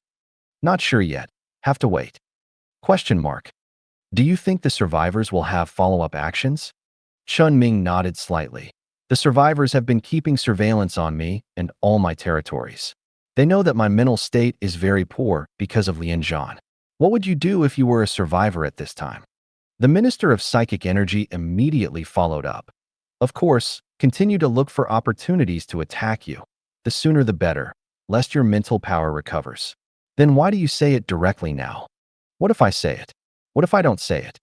If the survivors really want to take action, they will not give up because of my words." Chen Ming said, and took out the communicator that he had used to contact the survivors before. Of course, there was no response from the survivors on the communicator. He pressed twice, but did not get a response from the survivors. So he simply clenched his fist and crushed the communicator in his hand completely. Various parts fell to the ground, and then turned into liquid metal and disappeared on the ground. The Minister of Psychic Power next to him didn't think there was any problem, but just said, "It seems that I have to notify people not to continue to write history. It can be notified when Leviathan comes." That's right.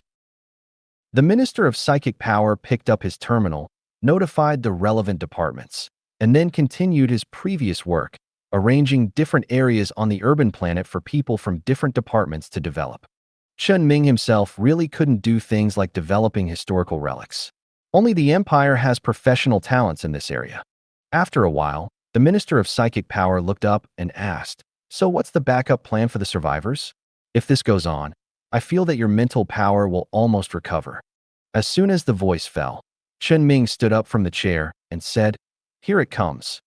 Chen Ming looked out the porthole.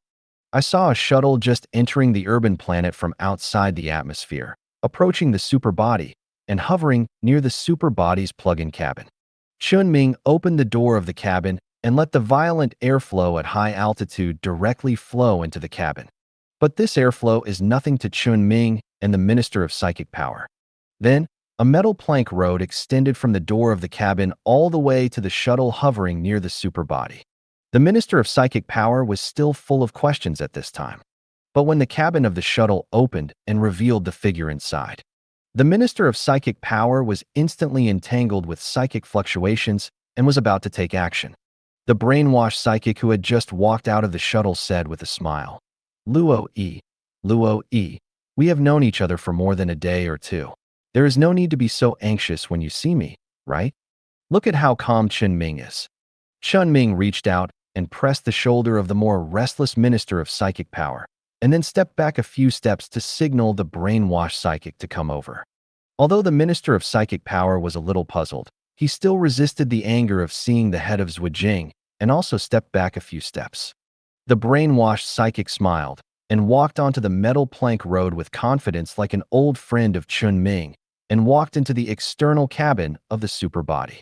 The hatch closed, and the metal on the plank road outside just clung to the shuttle, infiltrated into the shuttle, and formed a robot that drove the shuttle away directly. The brainwashed psychic looked back and said nothing. He leaned against the hatch of the cabin and looked at Chen Ming again. Seeing this, Chen Ming took the initiative to ask, "Are you the backup of the survivors?" "I think so. They did something and asked me to come and trouble you." "So?" The brainwashed psychic spread his hands and said, "I'm not stupid." Chen Ming pointed to his head and said, "Even if my mental power is close to exhaustion now, I won't do it." "I said I'm not stupid. I have helped you do research here for a while, right? I know how powerful those Leviathans are. I want you to have trouble with you who have killed more than 100 Leviathans in a row. I really want to die. I couldn't beat you when I was at my peak before, and you were dragged into Scarlet. Now even if you only have one head left, I don't think I can beat you." The brainwashed psyker said as he looked around the entire plug-in cabin and found that there was nothing to hide here. He asked, "What about the person who solved Scarlet? Do you think I'll tell you?" "Definitely not. I just want to see it." I really didn't expect that a psychic who could restrain the Scarlet Dimension would actually appear in the world. Human beings may not deserve their fate, but I still won't give up my idea. Chen Ming frowned and said, "I still can't understand what would make you choose to do this." The brainwashed psychic didn't want to talk to Chen Ming about this matter. "You don't have to understand me. You just know what I want to do. I also understood something during my time away from the Empire. Simple methods are no longer easy to use against the Empire. So I plan to transform myself into a pure consciousness and plunge into Scarlet. Only by completely transforming into Scarlet can I better utilize the power of Scarlet." Seeing Chen Ming's expression change slightly, the brainwashing psychic added, "Yes, I learned it from you. I don't remember doing that. You have done a lot of things that you don't remember, and I learned from you." Chen Ming stared at the brainwashed psyker seriously for a while and asked, "What are you here for?" "Let me tell you my plan, and by the way, I will complete what the survivors asked me to do. Anyway, They only asked me to cause trouble for you. Isn't it the same reason I will cause trouble for you in the future? The brainwashed psyker doesn't seem to take his promise to the survivors seriously at all. Of course, it may be that this is just a deal between them, and the brainwashed psyker chose to renege on the deal. I will come back after a while. Let's talk about it then.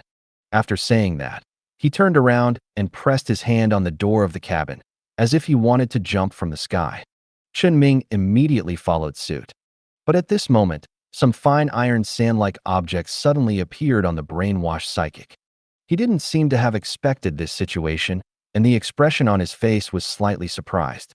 Before he could turn around, the iron sand seeping out from every inch of his body gathered together to form a nearly human-shaped mechanical body. A sharp cone was derived from the position of the mechanical body's arm, which stabbed Chen Ming's head with sharp psychic energy fluctuations. It all happened almost instantly. But Chen Ming still reacted and instinctively wanted to reach out and control these nanomachines. Using a mechanical face-to-face to do something to him is simply seeking death.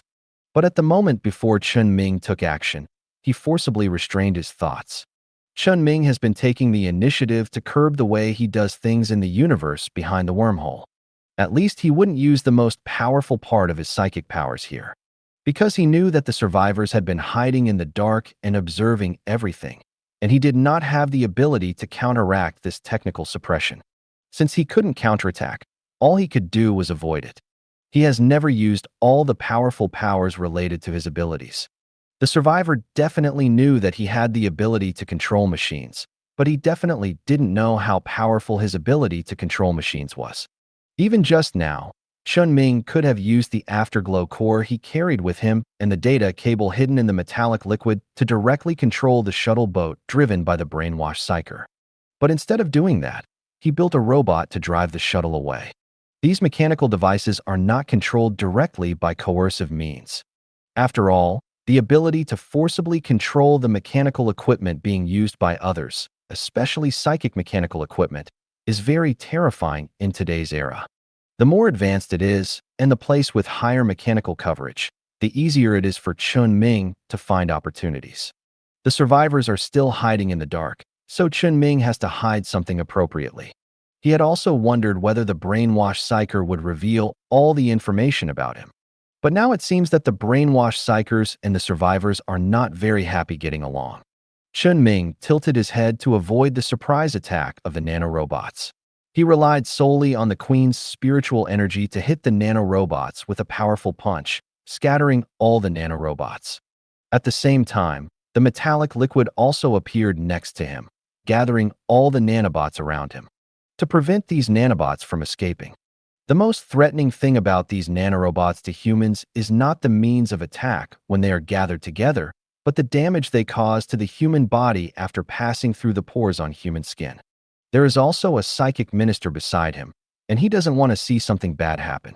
However, although a large amount of nanobots seeped out of the brainwashed psyker's body, he did not seem to be harmed. He just stood aside calmly and did not take the opportunity to make an attack. Instead, he persuaded the psychic minister to calm down.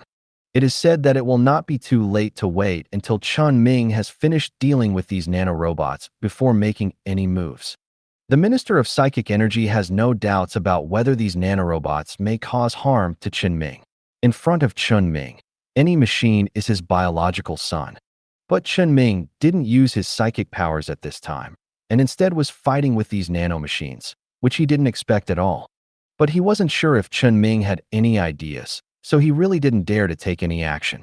Chen Ming was also thinking about whether to check his core galaxy again in the future while having a decent fight with these nanorobots.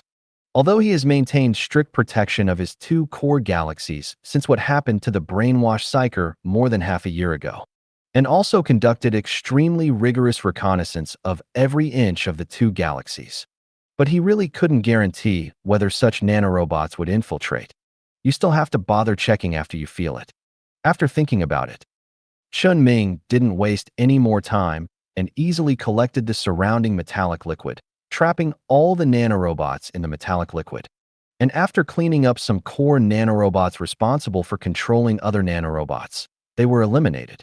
Incidentally, He controlled other nanorobots that had lost their command. As before, there were no clues to lead him to track down the survivors. Chen Ming shook his head with some pity and glanced at the small space made of metallic liquid next to him. Subsequently, Chen Ming's figure suddenly jumped out of the metal liquid, grabbed the brainwashing psyker next to him by the neck, and pressed him against the wall. But the brainwashed psyker's body suddenly went limp. A conscious body that looked nothing like a normal human being with an exposed brain broke away from the body and appeared outside the cabin. A scarlet power spread, directly helping the brainwashed psyker's consciousness penetrate the space barrier and enter the scarlet. The brainwashed psyker left only one sentence before disappearing. "Don't worry, we will have a chance to meet again in the future." Chen Ming did not indulge in the idea of brainwashing psykers. He directly dispatched the phase power that belonged to him, and then used this phase power to send himself into the phase space. Immediately afterwards, Chen Ming directly tore open the spatial rift leading to Scarlet, just like he did before when facing the Leviathan, which was a purely psychic corpse. This is a method of tearing open space rifts with minimal impact on the normal universe. He enters the Crimson Dimension in an attempt to track the location of the brainwashed psyker. The Scarlet Dimension has not had time to undergo drastic changes in space at this moment. As soon as he entered the Scarlet Dimension, Chen Ming directly locked the location of the brainwashed psyker's consciousness. As before, this was a good opportunity to deal with the brainwashed psyker, and he couldn't pass it up. It was just when Chen Ming came directly to the brainwashing psyker. The brainwashed psyker did not escape. Instead, he said to Chen Ming on the spot, "You really came after me." Chen Ming responded, "Isn't this what you want to see? You said clearly that you thought of a way to become more disgusting, and you will come back and continue to disgust me in the future. How can I let you go? Really? Because I discovered that almost every corner of the universe behind the wormhole is under the surveillance of the group of survivors. Scarlet is the only place they can't get involved in. They are afraid of Scarlet, so I want to talk to you here." What to talk about? Things about the survivors. The brainwashed psyker stretched out his hand and used psychic energy fluctuations to pull the scarlet material to construct a scarlet star map in front of him. When I first met the survivors, I found that their nerve signal fluctuations were very special and periodic, and they were also restricted to a certain area by some kind of space-level force. He stretched out his hand and drew another ball on the star map in front of him. Apparently, this was the area he said the survivors were restricted to. The brainwashed psychic said to Chen Ming, "Don't look at me. Look at the star map. I know it's hard for you to believe me, but believe it or not, I just want to discuss the survivors." Chen Ming kept the star map in mind. Although it may not be true, false clues are better than no clues. "What did they do to you?" "They threatened me." Chen Ming waited for a while, but did not wait for the brainwashed psyker to continue speaking. He couldn't help but ask, "No more?" The brainwashed psychic asked naturally, "If it's gone, what else can there be? I threatened you too. That's why I deliberately guided Scarlet to your planet before, right? It's fair enough." "Fair? You have to talk to the peoples with Jing killed in the Empire. Then I have nothing to say. If you have nothing to say, you'd better die here today." A few words completely destroyed the atmosphere of peaceful communication. Chen Ming also burst out in anger before his words were completely finished. The phase power in his hand was like a sharp blade slashing at the brainwashed psyker. The brainwashed psyker immediately mobilized the scarlet power he controlled, blocked Chen Ming's surprise attack, and quickly distanced himself from Chen Ming. "That won't work either, and you will definitely not be able to kill me today." Chen Ming burst out again, his arms wrapped around the faint blue psychic energy fluctuations that were extremely conspicuous in the scarlet, and punched the brainwashed psyker. "Are you so confident in yourself?" "It's not that I have confidence in me. It's that I have confidence in you. Did you hear that?" Chen Ming did not respond to his inexplicable question and continued to swing punch after punch in the direction of the brainwashed psyker. The psychic powers of brainwashed psykers tend to engage in long-distance combat, so using phase power to engage in close combat is obviously the best option. But just after Chen Ming threw a punch, a slow and dull sound suddenly came from his ears. Boom. Chen Ming was stunned for a moment, ignored the voice, and continued to chase the brainwashed psyker who was desperately dodging. But at the moment when he punched again, boom, another muffled sound reached his ears. The sound is clearer and the source is closer. Chen Ming had to divert part of his attention to the source of this figure. But in the Scarlet Dimension, it is difficult for his mental power to expand very far. The brainwashed psyker took the opportunity to distance himself again and said, "Have you finally heard me?" He had no intention of doing anything to Chen Ming. Instead, he helped Chen Ming tell the source of the sound. That's the beating sound of the heart. When a person who has acquired scarlet power uses this power, a new scarlet creature will naturally be created in the Scarlet Dimension, or it will connect and resonate with the original scarlet creature. The more scarlet power is used, the stronger the resonance will be, and the scarlet creature will become stronger and stronger. I've heard stories about you before. After you were taken away by Sunset, Sunset cloned your genes and caused a dimensional infection. The target of that dimensional infection happened to be the heart. Boom. The sound of heart beating in the scarlet depths was getting closer and closer. The brainwashed psyker continued. As far as I know, there has never been a heart-type scarlet creature in the Scarlet Dimension before that. This is the monster you created. Normally, there is no problem for you to enter Scarlet.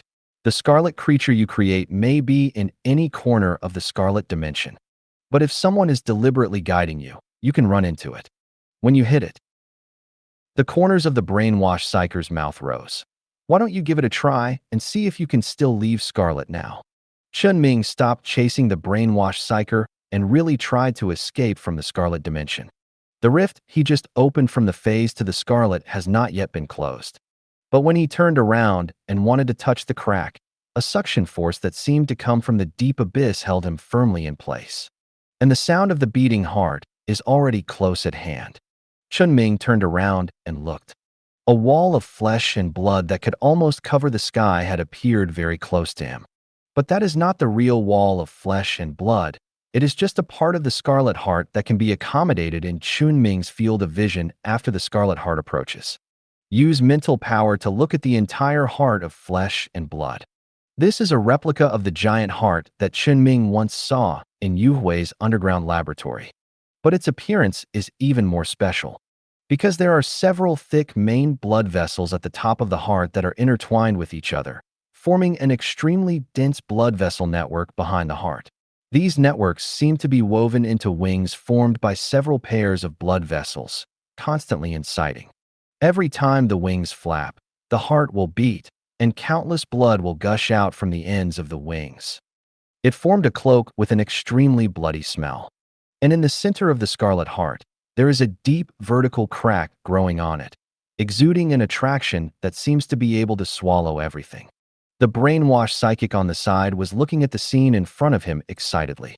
Weren't you curious before about why I had a brain following me in Scarlet? That's the reason.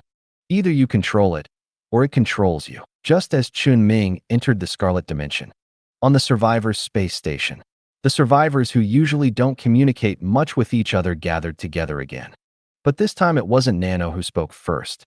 Instead, Zhou Bo, a survivor who had refuted Nano many times in the last communication, spoke first. Chen Ming first destroyed the control core of the nanorobots, and then controlled these nanorobots. As long as there is psychic protection, Chen Ming's psychic power will be hindered. He is not as scary as we thought. When Nano heard this, he immediately retorted. He killed more than 100 Leviathans in a row. You say he is not that scary. Zhou Bo still has his own opinion. He used all tricks. If it weren't for Scarlet just restraining our biological Leviathan, plus the new super body, he couldn't do this. For us now, Scarlet power is indeed a bit troublesome, but it is definitely not a problem that cannot be solved. As for the super body, we also have ways to avoid it. Chen Ming, a human, is not such a big threat at all. Nano still said with the idea of communication at this time. Then why have we been so concerned about it so far? Is Scarlet's research still on the surface? And the trick is also a trick. All our Leviathans died in his hands. What basis can you make such a judgment? Just based on what you saw. We saw what we saw. Isn't that enough? Zhou Bo asked back and continued. And if it weren't for your wrong decision to disperse all the Leviathans, we wouldn't have lost all the Leviathans in such a short time. In the end, there was only such a small achievement, and the impact on Chen Ming himself was almost zero. Nano's tone of speech gradually became faster. The last time he entered Scarlet and came out, he uprooted the power of the psychic who was extremely troublesome for us to deal with from the entire human empire. This proves that his control of Scarlet's power is definitely not much worse than that of the psychic. All Leviathans gathered together? We can't use Leviathan to target that psychic. How can we target Chen Ming? Then there will only be a situation where these Leviathans are controlled by Scarlet's power and kill each other. Zhou Bo directly denied the legitimacy of Nano's words. This is just the one-sided words of the psychic and your own imagination. What we see with our own eyes is the reality. I doubt that you have the ability to continue to lead us while the queen is asleep. We should not continue to follow your plan. What you did was not to successfully use Leviathan to consume Chen Ming's state, then prepare for the assassination and then succeed, but to prepare for failure. Tell me, why are you sure why we will fail? The space station was silent for a long time. This sentence almost questioned Nano's deliberate indulgence or even deliberate guidance to the failure of Leviathan. Nano did not refute, and Zhou Bo continued. We can't just shrink to the queen after losing all the Leviathans.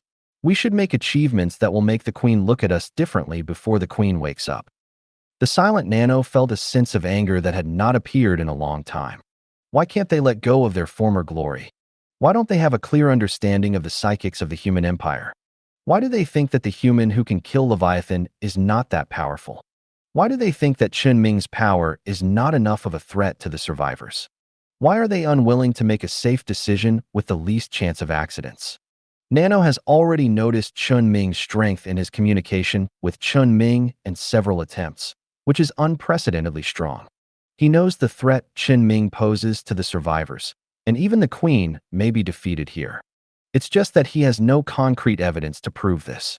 And the queen has been sleeping tens of thousands of years ago.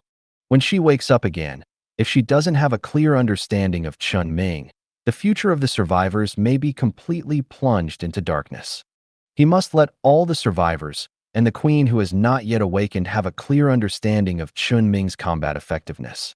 He wanted to test Chen Ming's psychic power more and use the painful results to exchange for the awakening of other survivors. But no survivor could understand his idea. He had made Chen Ming expose as much of his special power as possible under the premise of creating as many results as possible, but the result? He could not say his disrespectful thoughts about the queen. He could only remain silent and end this communication with his remaining prestige. Give a little more time. Time will give all the survivors the answer. But will there be time? Through the invisible nanorobots suspended in the vast universe, Nano is monitoring what is happening on the urban planet at this moment. When Chen Ming returns from the Scarlet again, who will be Chen Ming's next target? Nano has nothing to say. The survivor space station also returned to silence. At this time, Chen Ming is still in the Scarlet dimension and face to face with the Scarlet Heart. While feeling the huge pressure of the heart, he asked the brainwashed psychic, "So you have experienced this scene before?" "Yes." The brainwashed psychic is still as honest as ever. "What's the result?" The brainwashed psyker responded calmly, "Haven't you seen it all? But I can see things in your conscious space more clearly." Upon hearing this, the brainwashed psyker's expression suddenly changed dramatically. He was silent for a while and said, "You are really smart. Yes, I didn't defeat it, and it didn't defeat me. You should be able to guess what I would do when I just awakened such a spiritual power. As you do more and more things, of course the bottom line will get lower and lower. So without any restraint or bottom line, I should be one of the first people to come into contact with the Scarlet infection and the Scarlet dimension. This also resulted in me being weak when I entered the Scarlet dimension and came into contact with the Scarlet brain, at least not as powerful as you are now. Although the Scarlet brain is not as strong as your heart, but, although it is hard to admit, I am indeed too weak. It's Scarlet that turned me into this." Chen Ming thought about it and felt that the words of the brainwashed psyker should be believed. There are many examples of what a person would do when awakened to such a psychic power that once existed only in the imagination. And when a person breaks through the bottom line, his desires will be infinitely magnified. So he became a brainwashed psyker. You can basically believe everything that follows. Because Chen Ming has really personally investigated and experienced many things about brainwashing psychers. It is clear that the brainwashed psycher's psychic powers are very unstable, which is exactly what he said. But when we talk about it at this time, it means something is wrong. So you are here to prevent me from defeating this thing? That's not true. The brainwashed psychic immediately denied Chen Ming's conjecture. Its current target is you, but once I intervene, the target will become me. I don't want to touch this thing. And what I just said is that you can't kill me today, but it doesn't mean that I want to kill you today. I just want to see what happens when you encounter this monster. You don't have to worry about me. No matter which one of you wins, I won't be able to do anything. It's too late for me to run away. Chen Ming took a careful look at the brainwashed psyker. Although he couldn't see any valuable information from him, it felt like he should be able to trust him for the time being. So Chen Ming temporarily ignored the brainwashing psyker beside him and faced the trembling Scarlet Heart. Scarlet Heart seemed to be excited after getting close to Chen Ming. The heavy beating sound became more frequent and louder. Every heartbeat made Chen Ming feel like his heart was being impacted. It was as if he had returned to the underground laboratory where the afterglow had once been, and personally felt the pain of a heartbeat that could almost tear his chest apart. In the past, Chen Ming could only hold back and find a way to solve the abnormal heart in the shortest possible time. But now Chen Ming has other choices. He closed his eyes, and his consciousness left his body. He abandoned his body and threw it out of the space rift behind him. The attraction of the abyssal rift on the Scarlet Heart is directed at the consciousness, not the body. It's a pity that Chen Ming's idea of trying to use the ability of consciousness segmentation to transfer his main consciousness to the body he just threw out after throwing his body through the crack did not come true. The suction force firmly pulled him into the Scarlet Dimension. Today, one of them will inevitably fall. Chen Ming looked up at Scarlet, took a deep breath, and looked at the crack behind him. He immediately used his mental power to contact the Insect Queen. The spatial rift was not closed at this time, so the Insect Queen's response came quite quickly. And at the moment it received Chen Ming's order. He followed Chen Ming's request and instantly killed the consciousness of a huge number of Zerg individuals. Crushed the spiritual power emitted by their individual consciousnesses when they died into pure spiritual power and handed over to Chen Ming. By depleting the consciousness of Zerg individuals, they forcibly seized their spiritual power, in exchange for Chen Ming's own mental power being restored within a short period of time. Brutal, but efficient. Moreover, the remnants of the Zerg individual consciousness mixed in the mental power will have a slight impact on Chen Ming's consciousness. But these impacts were nothing in front of the Scarlet that Chen Ming was about to face. Chen Ming's mental power, which was still in a semi-depleted state, instantly returned to its original state in just a few seconds, and even a large amount of mental power escaped. A circle of light visible to the naked eye in the Scarlet Dimension formed around Chen Ming. Really? The brainwashing psyker hiding aside suddenly made a voice. At the same time, he was glad in his heart that he did not seek death. Once he really went to trouble Chen Ming with the idea that Chen Ming was now extremely weak, then he would be the target of Chen Ming's method now. And it could be even worse. He has reason to believe that Chen Ming has more methods that he has not used yet. Once he is really careless, he will die without knowing how. Chen Ming didn't pay attention to the brainwashed psyker's words and conveniently sealed the space rift he tore open. The brainwashing psychic on the side said at this time, "A last-ditch fight? So decisive. I just don't want to see such a monster involved in the normal universe." Actually, it won't. It's only targeting you now. It won't have any other targets before it controls you. Okay. Chen Ming tore open the crack again and reconnected his mental power with the normal universe. Although Chen Ming still has a few pieces of underwear, at least they haven't been completely stripped yet. But if you can use fewer trump cards in front of the enemy, it's better to use less. As long as the mental power can remain normal, Chen Ming, as a psychic, will always have the possibility of counterattacking without relying on trump cards. At this time, the Scarlet Heart was almost in front of Chen Ming, but for some reason it didn't use any offensive means. Only the crack in the center of the heart was emitting a strong attraction, trying to suck Chen Ming into the crack. Chen Ming had been trying to distance himself in the process just now. However, the result was not ideal. Even if only the consciousness was left, he still couldn't get rid of this power. And Chen Ming didn't know how to deal with such a huge scarlet heart for a while. He could only use the means he had used to deal with the scarlet heart. The power of the phase was gathered in his hands again. At the same time, the rest of the phase power was wrapped around Chen Ming's body, trying to block the influence of the attraction. However, just as Chen Ming gathered the phase power, the power he gathered was instantly torn apart by a spiritual power from the heart. Chen Ming himself was not affected at all, but looking at the broken blue light spots around him, his expression became heavier. He gave up using the phase power. He chose to use his pure mental power to form a shield to hinder the attraction. However, just as Chen Ming's mental power shield was just generated, a surge of mental power surged from the scarlet heart, like a giant hand holding Chen Ming tightly and constantly exerting a huge grip. The mental power that made Chen Ming form a shield was being violently offset at a terrifying speed. This consumption rate was dozens of times higher than the speed at which Chen Ming recovered his mental power. Almost instantly, Chen Ming's mental power, which had just been restored by the death of a large number of Zerg individuals, had been consumed by more than half. The iron jungle in his consciousness space once again appeared rusty iron red.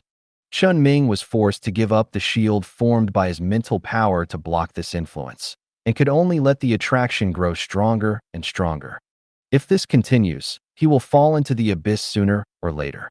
The pressure in Chen Ming's heart is getting greater and greater, while the expression of the brainwashed psychic watching the show on the side is getting more and more excited. He looked at this scene very familiar.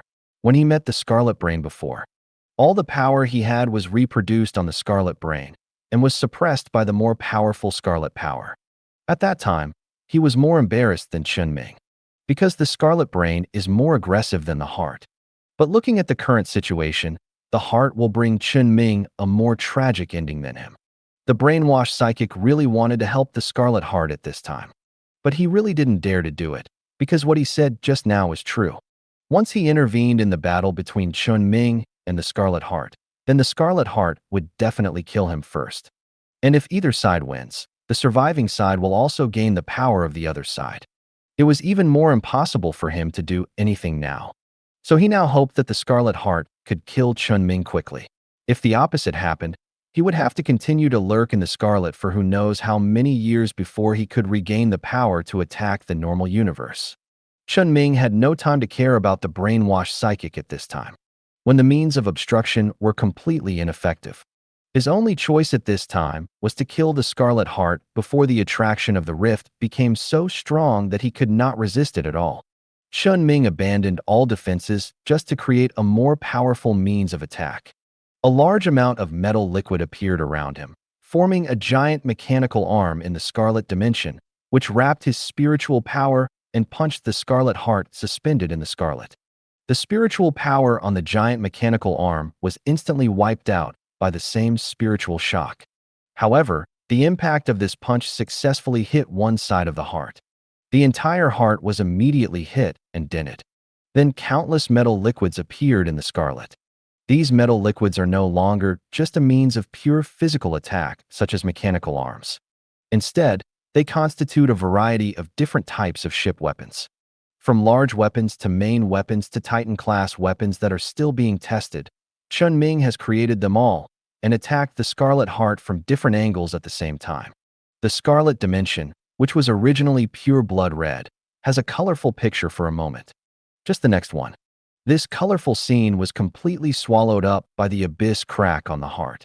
Among all the attacks launched by the weapons that Chen Ming spent a lot of resources to create in a short period of time, only the punch of the giant mechanical arm at the beginning caused effective damage to the Scarlet Heart. But this damage has been repaired in an instant. The blunt injuries and abrasions caused by the punch of the mechanical arm have all disappeared. The Scarlet Heart just silently endured it all there. It seemed that it could not feel the pain at all. Its only reaction was to continue to speed up its own beating. Chen Ming suddenly covered his chest. He felt that there was a heart in his chest beating along with the Scarlet Heart. But now he was just a consciousness. Moreover, his consciousness was originally an extremely chaotic and unsightly existence. It was just that Chen Ming forcibly stuffed all kinds of strange things into this human body. He had no heart at all, but he just felt his chest beating. At this time, it can be said that the Scarlet Heart did almost nothing from beginning to end. It just erased the power that he and Chen Ming had and maintained a fair environment between it and Chen Ming. But just this brought terrible psychological pressure to Chen Ming. Chen Ming was still using metal liquid to continuously form new mechanical arms around, trying to kill the heart with physical means. However, the situation has never changed. Whether it was a blunt attack, penetration, or cutting damage, the Scarlet Heart could not suffer critical damage. The heart was still beating slowly and firmly there. It sounded like a slow death knell. Chen Ming suddenly abandoned all mechanical structures and took them away. Then, a spherical object that could be held in one hand appeared in his hand. When Chen Ming's mental power was injected into it, a destructive psychic wave appeared in his hand. But when Chen Ming locked this destructive wave on the heart, the Scarlet Heart also emitted a psychic wave with a destructive breath.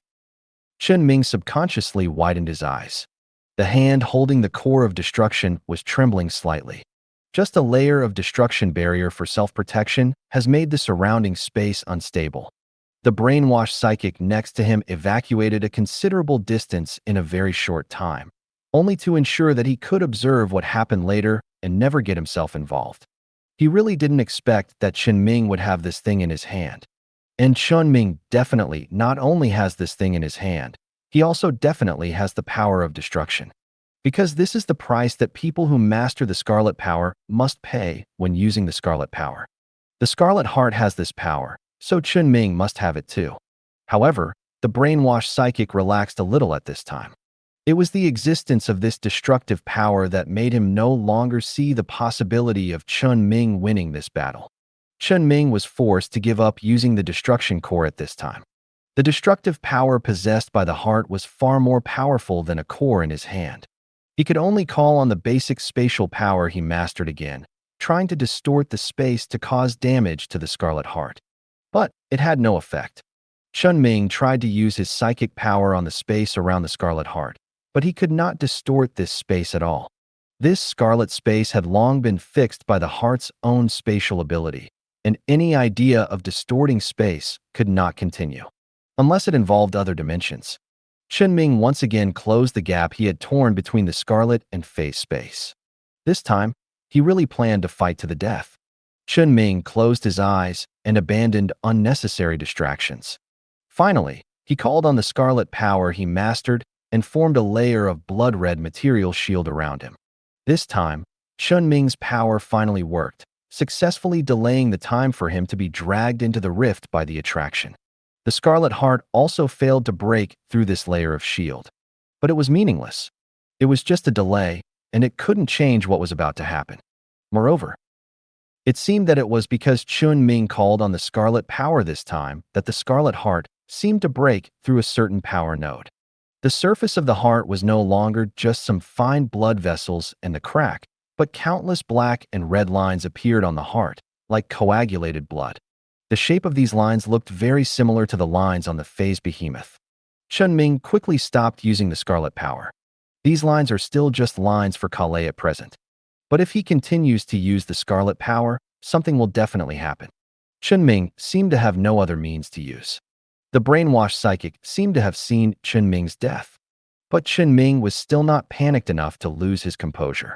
His danger perception psychic power was still alerting him, telling him that the rift is extremely dangerous. But this danger is not a direct death danger. Chen Ming turned his head and glanced at the brainwashed psychic in the distance. He gave up resisting the attraction. He threw himself into the abyss. Thank you for watching. I hope you enjoyed today's episode. If you did, please like, share, and subscribe.